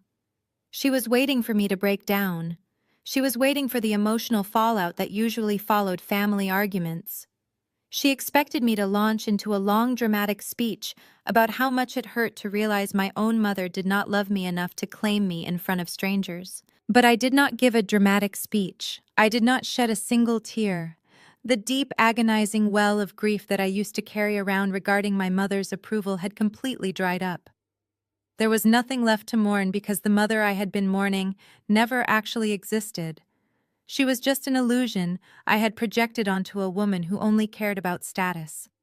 I reached out and gently tucked a stray braid behind Aaliyah's ear. I pushed the ignition button and the car engine roared to life with a low, steady hum. I reached over to the digital dashboard console and tapped the media screen. I scrolled through our saved music libraries and selected Aaliyah's favorite rhythm and blues playlist. The smooth, soulful voice of a familiar singer filled the cabin, wrapping around us like a warm blanket. I put the car in drive and pulled smoothly away from the curb, leaving the obsidian room and the wreckage of my toxic family far behind us in the rearview mirror. We drove in comfortable, companionable silence for several blocks. The streetlights washed over the interior of the car in steady, rhythmic flashes of yellow and orange. I could feel the last lingering knots of tension completely melting out of my neck and shoulders. So I said, keeping my eyes focused on the road ahead, "What do you want to cook tomorrow, baby?"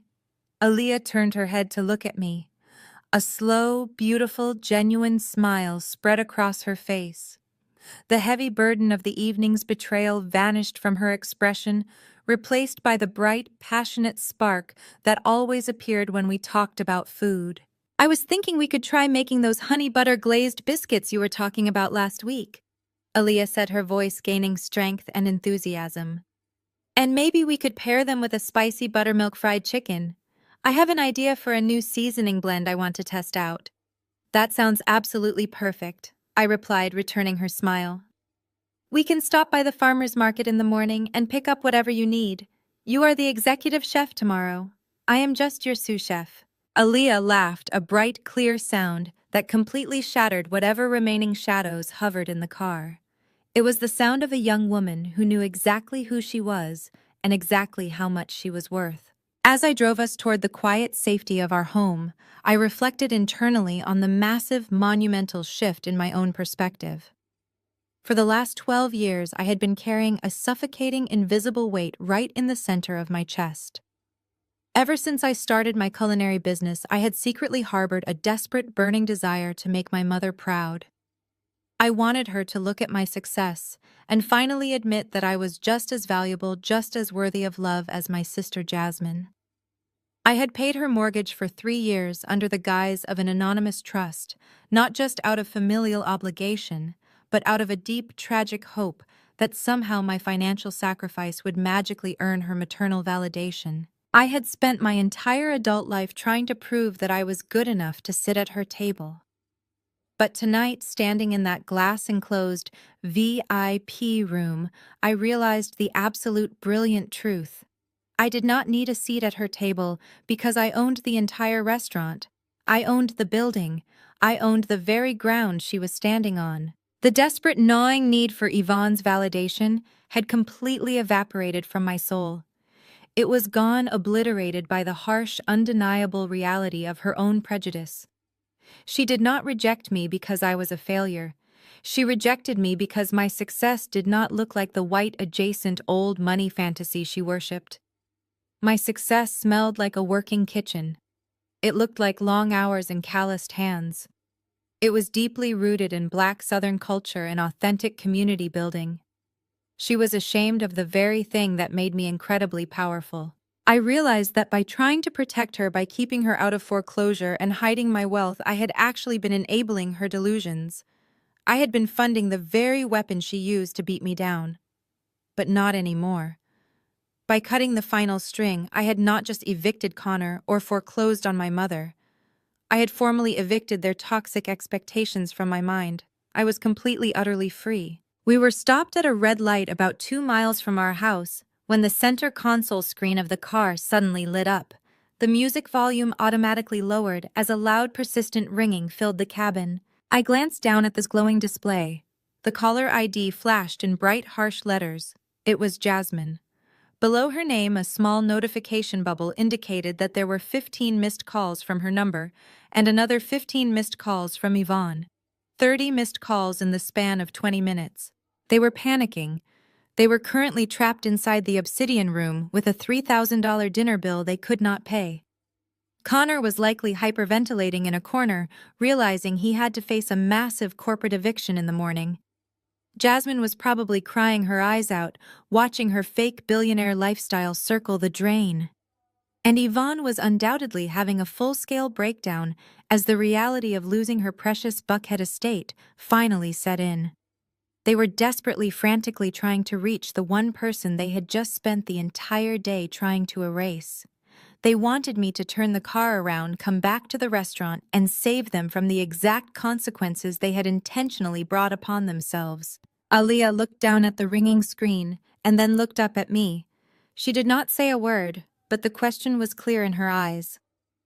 What are we going to do? I did not feel a single ounce of guilt. I did not feel the familiar tug of family obligation telling me to answer the phone and clean up their mess. I simply reached forward and pressed the power button on the center console. The screen went completely dark, instantly cutting off the ringing and returning the car to the smooth, soothing sounds of Aaliyah's rhythm and blues playlist. I reached into my handbag, pulled out my personal cell phone, and powered that device completely off as well. I dropped the silenced phone into the cup holder. The traffic light turned green. I pressed my foot down on the accelerator and drove smoothly into the warm, welcoming night, heading straight toward the beautiful, peaceful life I had built for my daughter and myself. The sunlight streamed through the large bay windows of our kitchen, casting a warm, golden glow across the white marble countertops. It was a little past 9 in the morning, and the house was filled with the rich, comforting aroma of buttermilk frying oil and melting honey butter. Aaliyah was standing by the stove, humming softly to a classic rhythm and blues track playing from the portable speaker on the island. She was wearing her favorite oversized yellow sweatshirt, her hair pulled up into a messy bun, looking like a completely normal, relaxed teenager. She expertly flipped a piece of seasoned chicken in the cast-iron skillet, the sizzling sound blending perfectly with the music. I sat on a woven bar stool at the kitchen island, sipping a hot cup of black coffee. I watched my daughter move and realized the heavy, suffocating weight that had pressed down on my chest for the last 12 years was completely gone. I took a deep breath, and the air actually felt cleaner.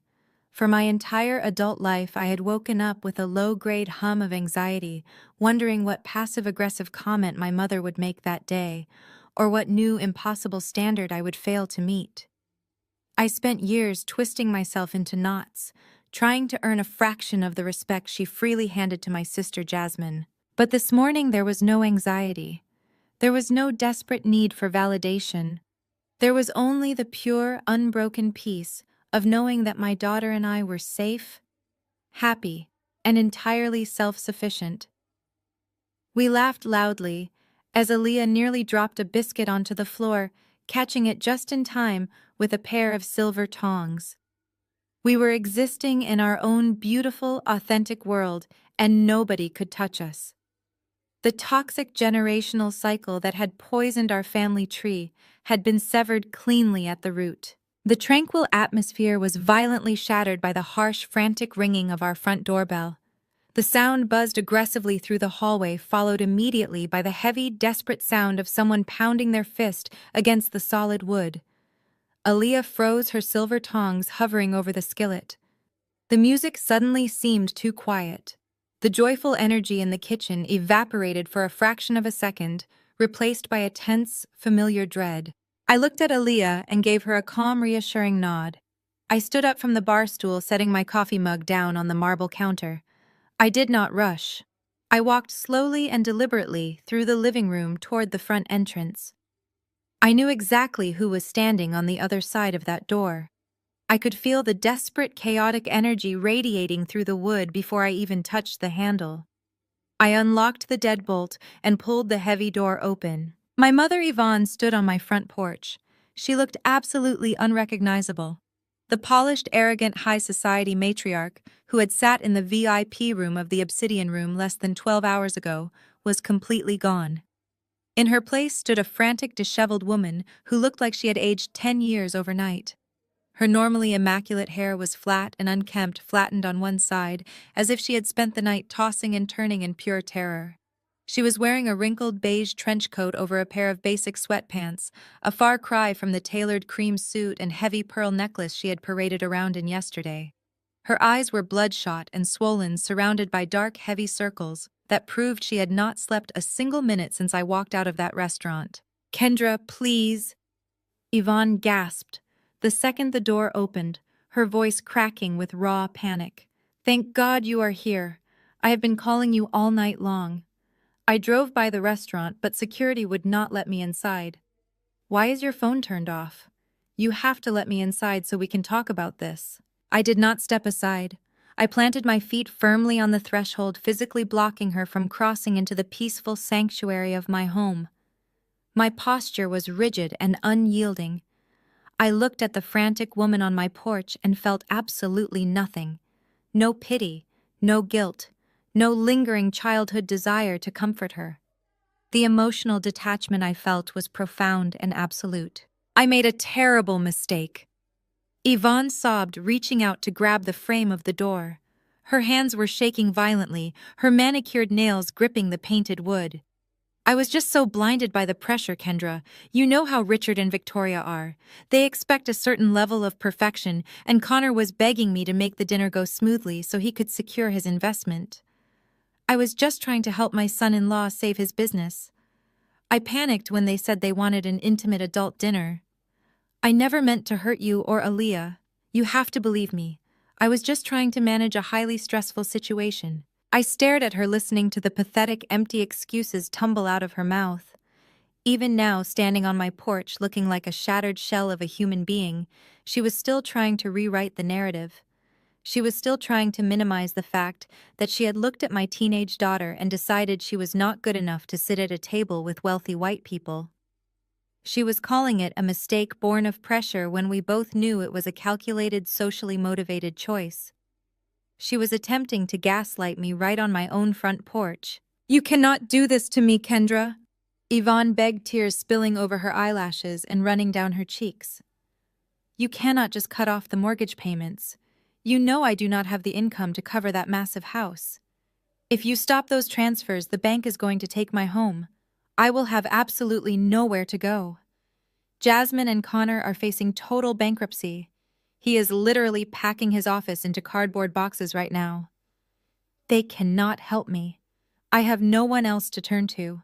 Her voice rose to a pathetic, desperate whine. She reached out, trying to grab my hand, but I smoothly pulled my arm back, keeping a strict physical boundary between us. "You are my daughter," Yvonne cried, her voice echoing loudly in the quiet suburban neighborhood. "Family sticks together through hard times. We are supposed to protect each other. Please, baby, I am begging you. Just reinstate the monthly transfers, and we can put all of this ugly business behind us.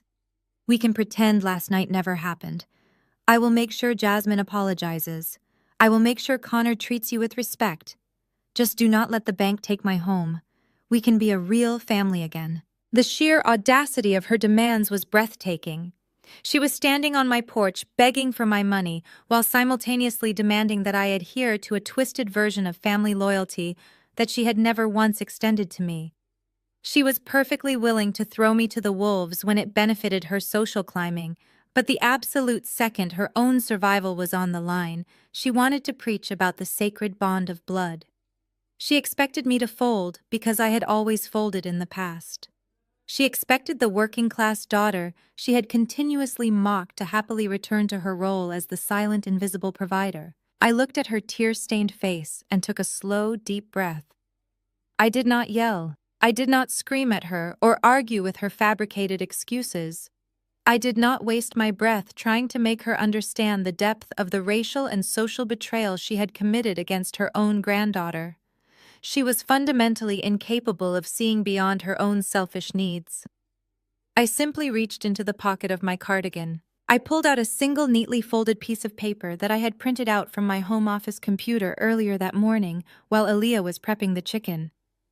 I held the paper up right in front of Yvonne's desperate, panicked eyes, holding it perfectly still so she could read exactly what was written on the page. I held the single piece of crisp white printer paper perfectly steady in the cool morning air, keeping it right at eye level for the frantic woman standing on my porch. The black ink on the page was stark and undeniable. It was a blown-up high-resolution screenshot of the exact group text message she had sent to the entire family the previous afternoon. I wanted her to look at her own cruelty. I wanted her to read the exact words she had typed when she thought she held all the power in the world. Change of plans. We are eating at the Obsidian Room instead, adults only. Aaliyah's food is too heavy for Connor's parents anyway. Yvonne's bloodshot eyes scanned the printed words and a fresh wave of humiliated tears spilled down her cheeks. Her mouth trembled as she looked from the paper back up to my face.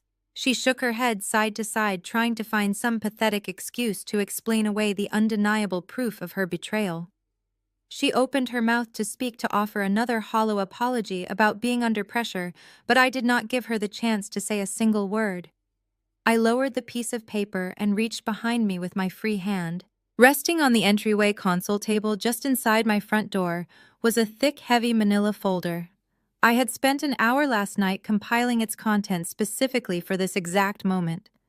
I picked up the folder and held it out toward her. Yvonne stared at the manila envelope as if it were a loaded weapon. Her hands were shaking so violently that she could barely lift her arms, but she slowly reached out and took the folder from my grasp. She fumbled with the metal clasp, her manicured fingernails scraping awkwardly against the thick paper.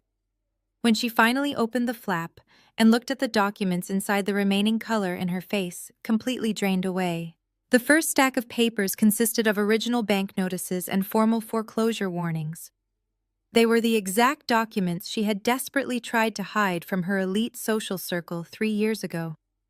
The bold red lettering from the mortgage lender clearly stated that her pristine Buckhead estate was marked for immediate public auction due to severe and prolonged non-payment. "You spent years acting like you were royalty, Yvonne," I said, my voice perfectly flat and devoid of any sympathy.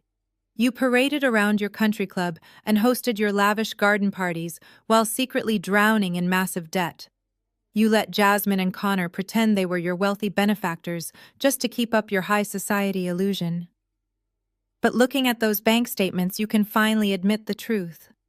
You were entirely broke, and you were completely dependent on the daughter you loved to call a failure." Yvonne flipped frantically through the foreclosure notices, her breathing becoming rapid and shallow.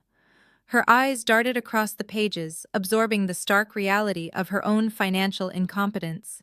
She had built her entire identity on being superior to me, and now she was holding the legal proof that she was nothing without my silent charity. But I was not finished. I watched her trembling fingers move to the second stack of papers inside the folder. That second stack contained the official certified eviction notice for Connor's technology startup. The document bore the official blue seal of the county sheriff's department and the bold letterhead of my commercial property management group. It clearly outlined that Connor was in extreme breach of his commercial lease agreement at Sterling Plaza and was being formally evicted for 90 days of unpaid rent. "Read the timestamp on the second page, Yvonne," I commanded, keeping my posture completely rigid. She shuffled the papers, her eyes scanning the legal text, until she found the bolded section at the bottom. She let out a sharp, agonizing gasp. "8 o'clock this morning," I told her, checking my wristwatch with calm precision. "The sheriff's deputies have already arrived at his suite. They are currently escorting your brilliant billionaire son-in-law out of his office building and placing padlocks on the doors. His fake corporate empire is officially dead. Richard and Victoria pulled their seed funding last night, and now his physical office is gone. Jasmine is married to a broke, unemployed fraud who cannot even pay his own rent." Yvonne's knees buckled slightly, and she had to lean heavily against the brick pillar of my front porch just to stay standing. The folder slipped from her grasp, and the heavy legal documents scattered across the concrete floor. The foreclosure notices and the eviction papers blew gently in the morning breeze, coming to rest against her dirty sneakers. Her entire, carefully curated universe was burning to the ground right in front of her eyes, and she was completely powerless to stop the flames. "This cannot be happening," Yvonne sobbed, gripping the brick pillar for support. "You cannot do this to us, Kendra. You are acting out of pure vindictiveness.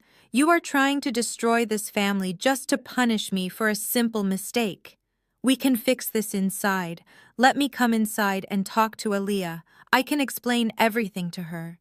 I can make her understand that family has to forgive each other." Suddenly, a new wave of arrogant entitlement washed over her panicked face. She actually believed that because she was my mother, she still had the inherent right to enter my home and manipulate my child. She let go of the brick pillar and lunged forward, attempting to physically push past me through the open doorway. She tried to wedge her shoulder into the gap, demanding access to my sanctuary. I did not retreat a single inch. I planted my feet firmly on the hardwood floor of my entryway and squared my shoulders, transforming my body into an absolute immovable wall. When her shoulder hit my chest, she bounced off me as if she had hit a solid block of concrete. I raised my hand and placed it firmly flat against her chest, physically shoving her back out onto the porch. "Do not ever try to force your way into my house," I said, my voice dropping to a low, terrifying register that made her freeze completely in her tracks. "You have absolutely no authority here. You do not get to walk into my safe space and demand an audience with the granddaughter you just tried to erase. You do not get to speak to Aaliyah ever again." Yvonne stumbled back, her eyes wide with shock at my physical resistance. She looked at me and finally realized that the obedient, desperate daughter she used to control was entirely dead. In her place stood a fiercely protective woman who would burn the world down to keep her child safe. "Kendra, please," Yvonne cried, dropping her aggressive posture and reverting back to pure, desperate begging. "I am your mother. I have nothing left. The bank is going to take my home. Jasmine is threatening to divorce Connor and move back into my house, but I will not even have a house to give her. My friends are going to find out I am broke. My entire life is completely over. I will do anything you want. I will apologize publicly. I will tell everyone that you own the obsidian room. I will give you all the credit. Just give me one more chance. Please give me just one more chance to be a real family." She clasped her hands together in front of her chest, tears streaming freely down her ruined face. She was offering me exactly what I had wanted for 35 years. She was offering me public validation, maternal recognition, and the promise of a real family. A decade ago, I would have given absolutely anything to hear those words fall from her lips. I would have drained my bank accounts and sacrificed my own happiness just to secure that exact promise. But standing there on my porch, looking at her pathetic begging form, I felt absolutely nothing but a cold, profound clarity. Her offer meant nothing because it was not born of love. It was born of sheer financial terror. She did not love me. She loved my money. She loved the safety net I provided, and I was completely done financing my own disrespect. I reached forward and grabbed the heavy brass handle of my solid oak front door. I looked Yvonne directly in her weeping, desperate eyes, making sure she saw the absolute finality written across my face. "You changed the plans, Mom," I said, delivering the quiet, devastating truth that would permanently sever our relationship. I just made them permanent. Before she could utter another pathetic plea or shed another manipulative tear, I swung the heavy, solid oak door forward. I closed it directly in her face, shutting out her sobbing figure completely. The thick wood met the door frame with a loud, satisfying thud that echoed through the quiet entryway of my home. I reached up and firmly turned the heavy metal deadbolt, locking it into place with a sharp, definitive click. Instantly, the muffled sound of Yvonne's fists pounding against the exterior of the door began. She hit the wood with frantic, desperate strikes, her muted voice crying out my name from the other side of the barrier. "Kendra, open the door. Please, Kendra." I did not linger in the entryway. I did not look through the peephole to watch her breakdown. I simply turned my back on the front door and began walking slowly down the hallway. With every single step I took, the sound of her pounding fists grew fainter and fainter until it was nothing more than a distant, irrelevant noise. As I walked back into the sunlit kitchen, the warm, comforting smell of frying chicken and sweet honey butter enveloped me. Aaliyah was standing by the stove, swaying her hips to the rhythm and blues track playing from the portable speaker. She looked over her shoulder as I entered the room, offering me a bright, beautiful smile that filled the entire space with genuine joy. I smiled back, walking over to the marble island and picking up my hot cup of coffee. The toxic past was locked outside, and my beautiful future was standing right in front of me. The passage of time is a brilliant equalizer. When you finally stop pouring your entire life force into a black hole of toxic family expectations, you are left with an incredible abundance of time and resources to build your own reality. 6 months passed since the crisp morning I locked my heavy oak door and shut my mother completely out of my universe. 6 months of absolute unbroken peace. I did not bother changing my phone number, but I permanently blocked Yvonne, Jasmine, and Connor across every single communication platform.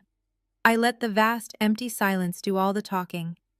I did not need to actively seek out updates on their impending destruction, because in Atlanta, high society gossip travels much faster than a wildfire. When people who have built their entire identities on arrogance and fake wealth finally hit the pavement, the resulting crash echoes across the entire city. The dismantling of Connor's fabricated technology empire happened with brutal, breathtaking speed. My property management team executed his commercial eviction exactly as I had promised in the restaurant. At precisely 8 o'clock the very next morning, 2 armed deputies from the county sheriff's department walked into the sleek glass lobby of Sterling Plaza.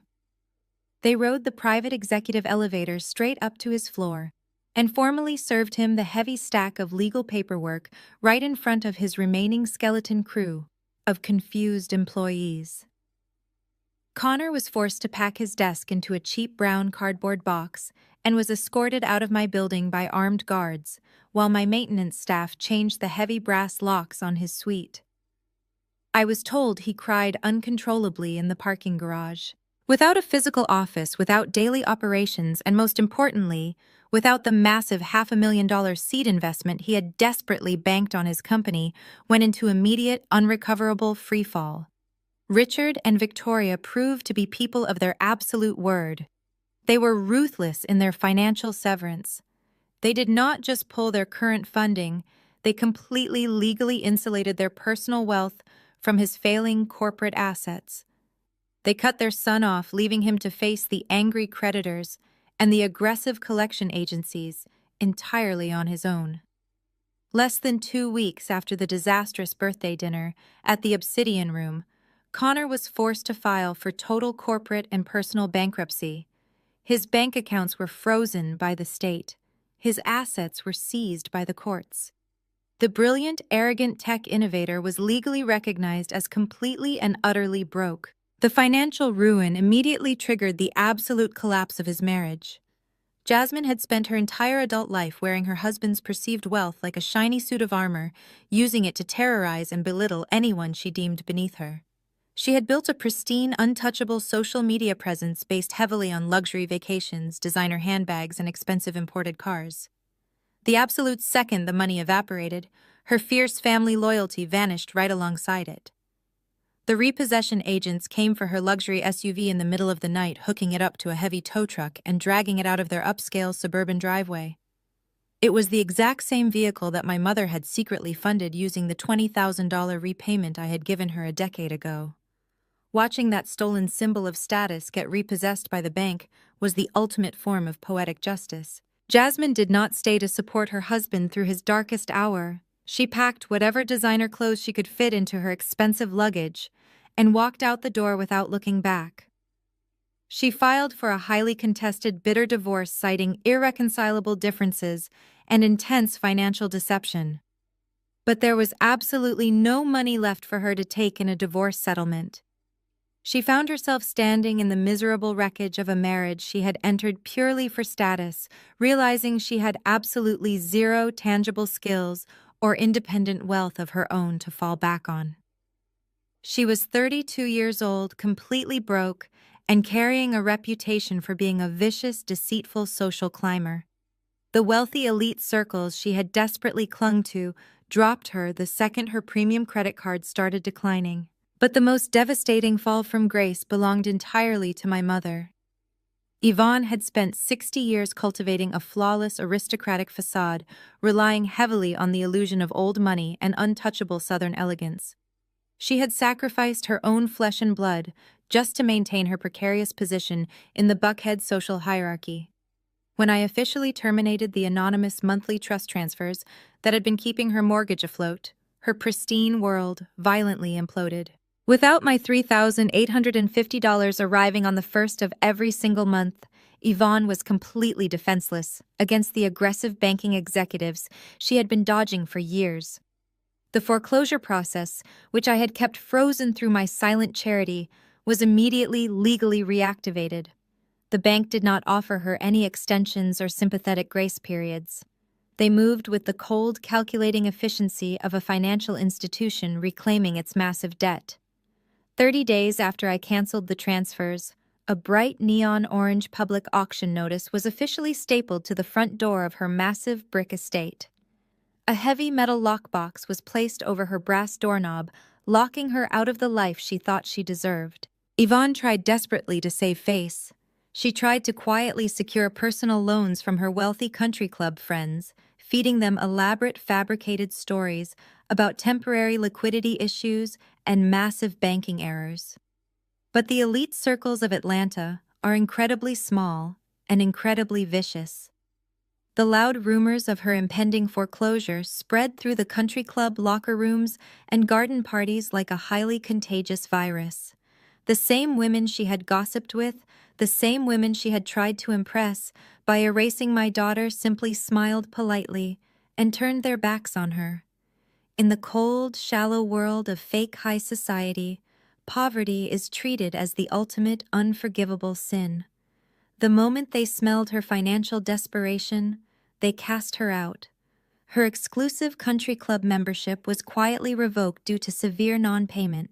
Unable to afford her lavish lifestyle and stripped of her massive house, Yvonne was forced to aggressively downsize.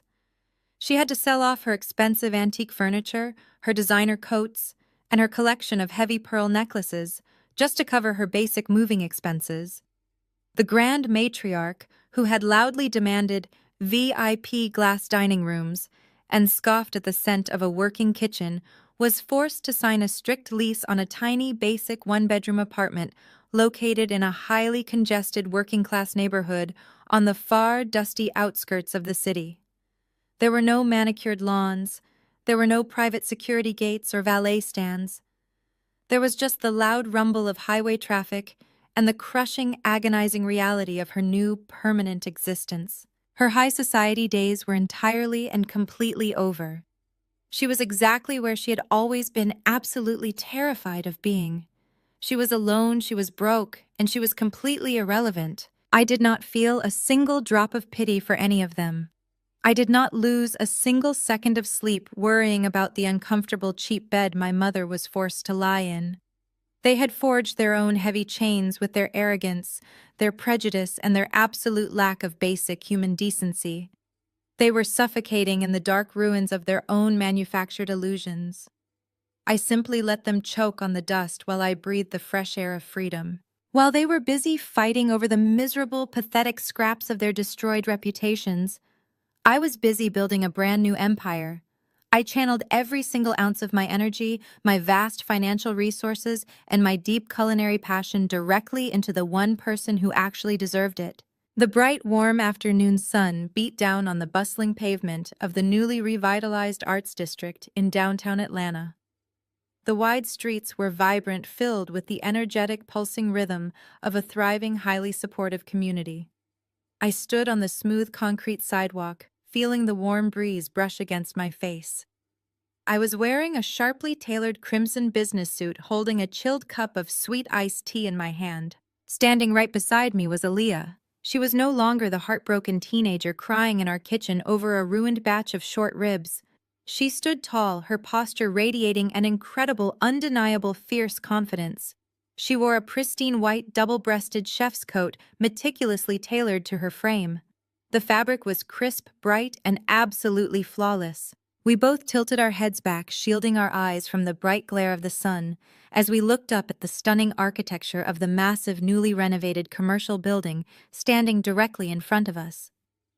The exterior featured sleek floor-to-ceiling glass windows, exposing a breathtaking state-of-the-art culinary workspace, and an expansive, elegantly designed dining room.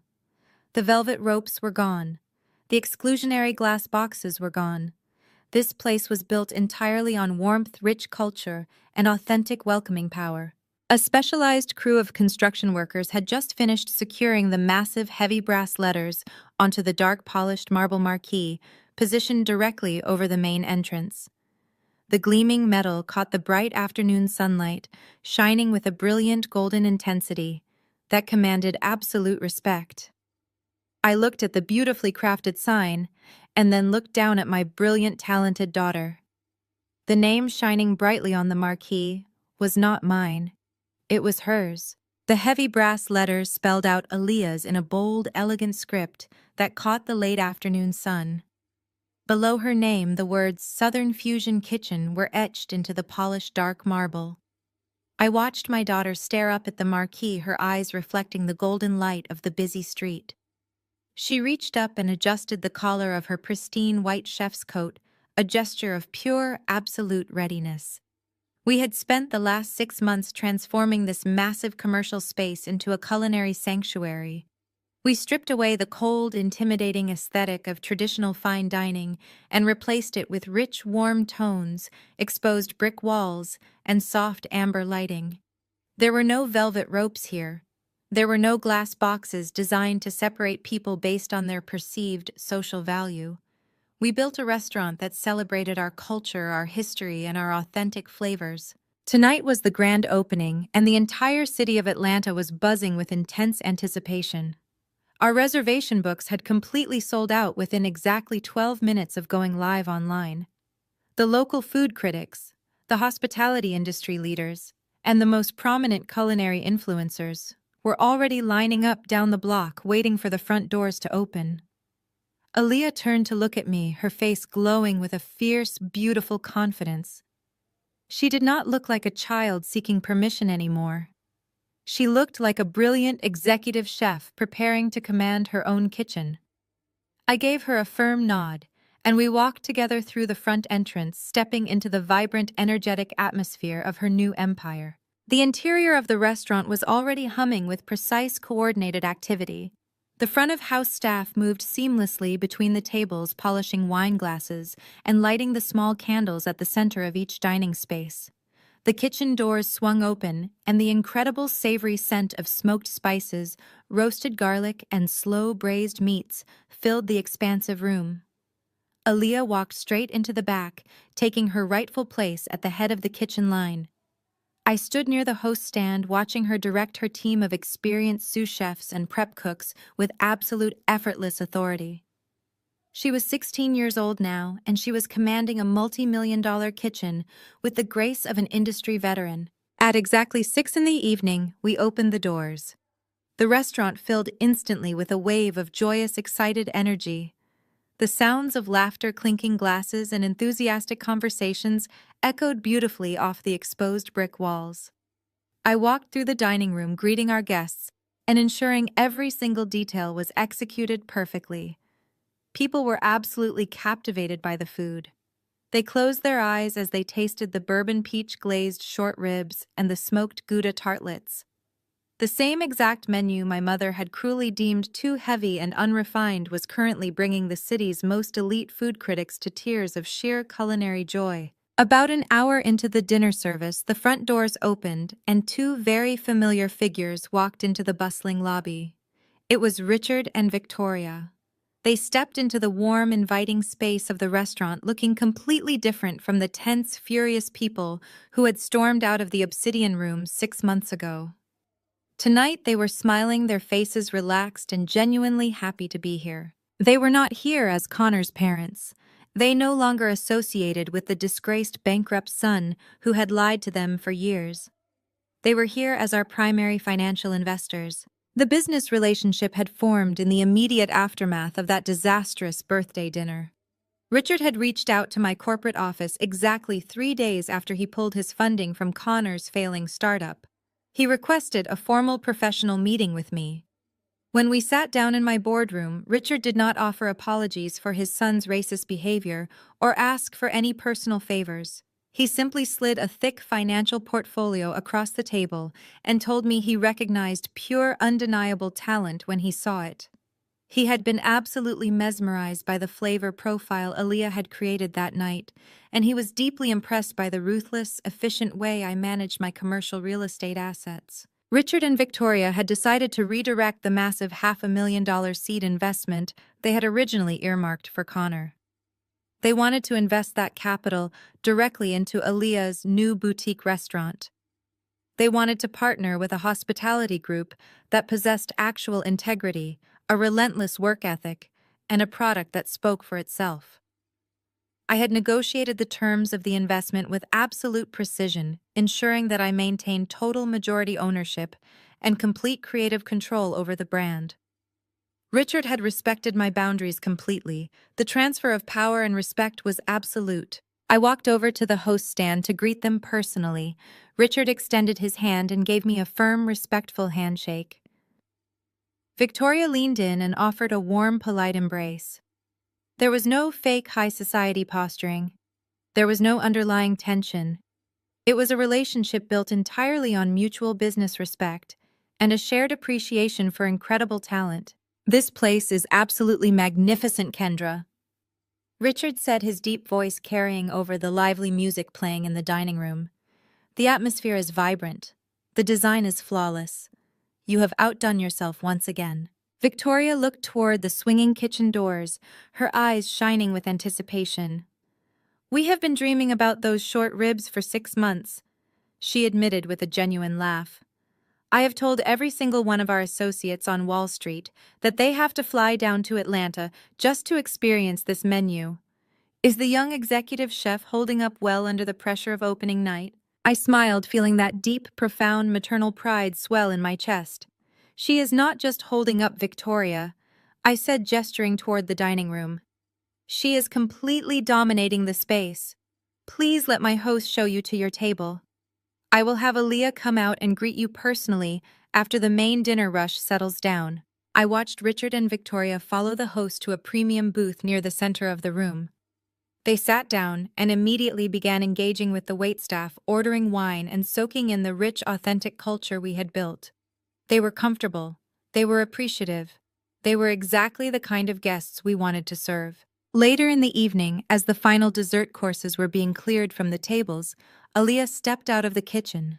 The pristine white fabric of her double-breasted coat was slightly stained with dark sauce, and her hair was damp with sweat from the intense heat of the stoves, but she looked absolutely radiant. She walked through the dining room, visiting the tables and checking on the guests. When people realized she was the executive chef, the entire restaurant spontaneously erupted into a loud, roaring round of applause. The culinary elite of the city, the food bloggers, the investors, and the local neighborhood families all stood up from their chairs and cheered for her. Aaliyah stopped in the middle of the room, her hands covering her mouth in pure shock. Tears of absolute joy spilled over her eyelashes and ran down her flushed cheeks. She bowed her head, accepting the incredible wave of validation and respect that she had earned with her own 2 hands. I stood near the bar, watching my beautiful daughter receive the standing ovation she deserved. I took a slow, deep breath of the warm, fragrant air and let the profound realization wash over me. I reflected internally on the long, painful journey that had brought us to this exact moment in time. For 35 years, I had carried the agonizing belief that I was responsible for fixing my family. I thought if I just worked harder, if I just made enough money, if I just swallowed the insults and kept the peace, I could somehow earn my mother's love. I thought I could protect her from the consequences of her own financial incompetence. I thought I could shield my sister from her own shallow delusions. But I was wrong. You cannot heal people who are absolutely committed to their own sickness. I did not destroy my family. I did not ruin their lives or orchestrate their downfall. I simply stopped being their human shield. I stopped financing their arrogance. I stopped allowing them to use my daughter as a disposable prop in their fake high society theater. The moment I stepped out of the way and let the natural consequences of their own cruelty catch up to them, their entire world collapsed under its own hollow weight. My mother, Yvonne, was currently sitting in a cramped, noisy apartment, forced to reckon with the reality that she had traded genuine maternal love for a zip code she could never actually afford. My sister Jasmine was navigating a bitter divorce from a disgraced bankrupt fraud, realizing that a designer handbag cannot keep you warm when your entire life is a lie. They were suffocating in the dark, empty ruins of their own choices, and I felt absolutely no obligation to save them. People often think that revenge has to be a loud, violent, destructive thing. They think it requires screaming matches and bitter, endless wars. But looking at Aaliyah smiling and laughing with Richard and Victoria at their table, I realized the absolute truth. The sweetest revenge was not the money. It was not the immense corporate power I held over my brother-in-law. It was not the satisfaction of handing my mother those foreclosure papers on my front porch. The sweetest, most devastating revenge was the absolute unbreakable peace I felt in my own heart. It was the beautiful, quiet realization that my daughter and I did not need to change a single thing about ourselves to be worthy of respect. We did not need to hide our culture or apologize for our working-class roots.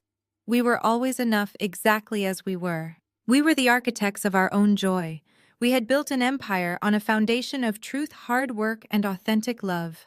And as I walked across the dining room to wrap my arms around my triumphant, brilliant daughter, I knew with absolute certainty that no one would ever make us eat in the back again.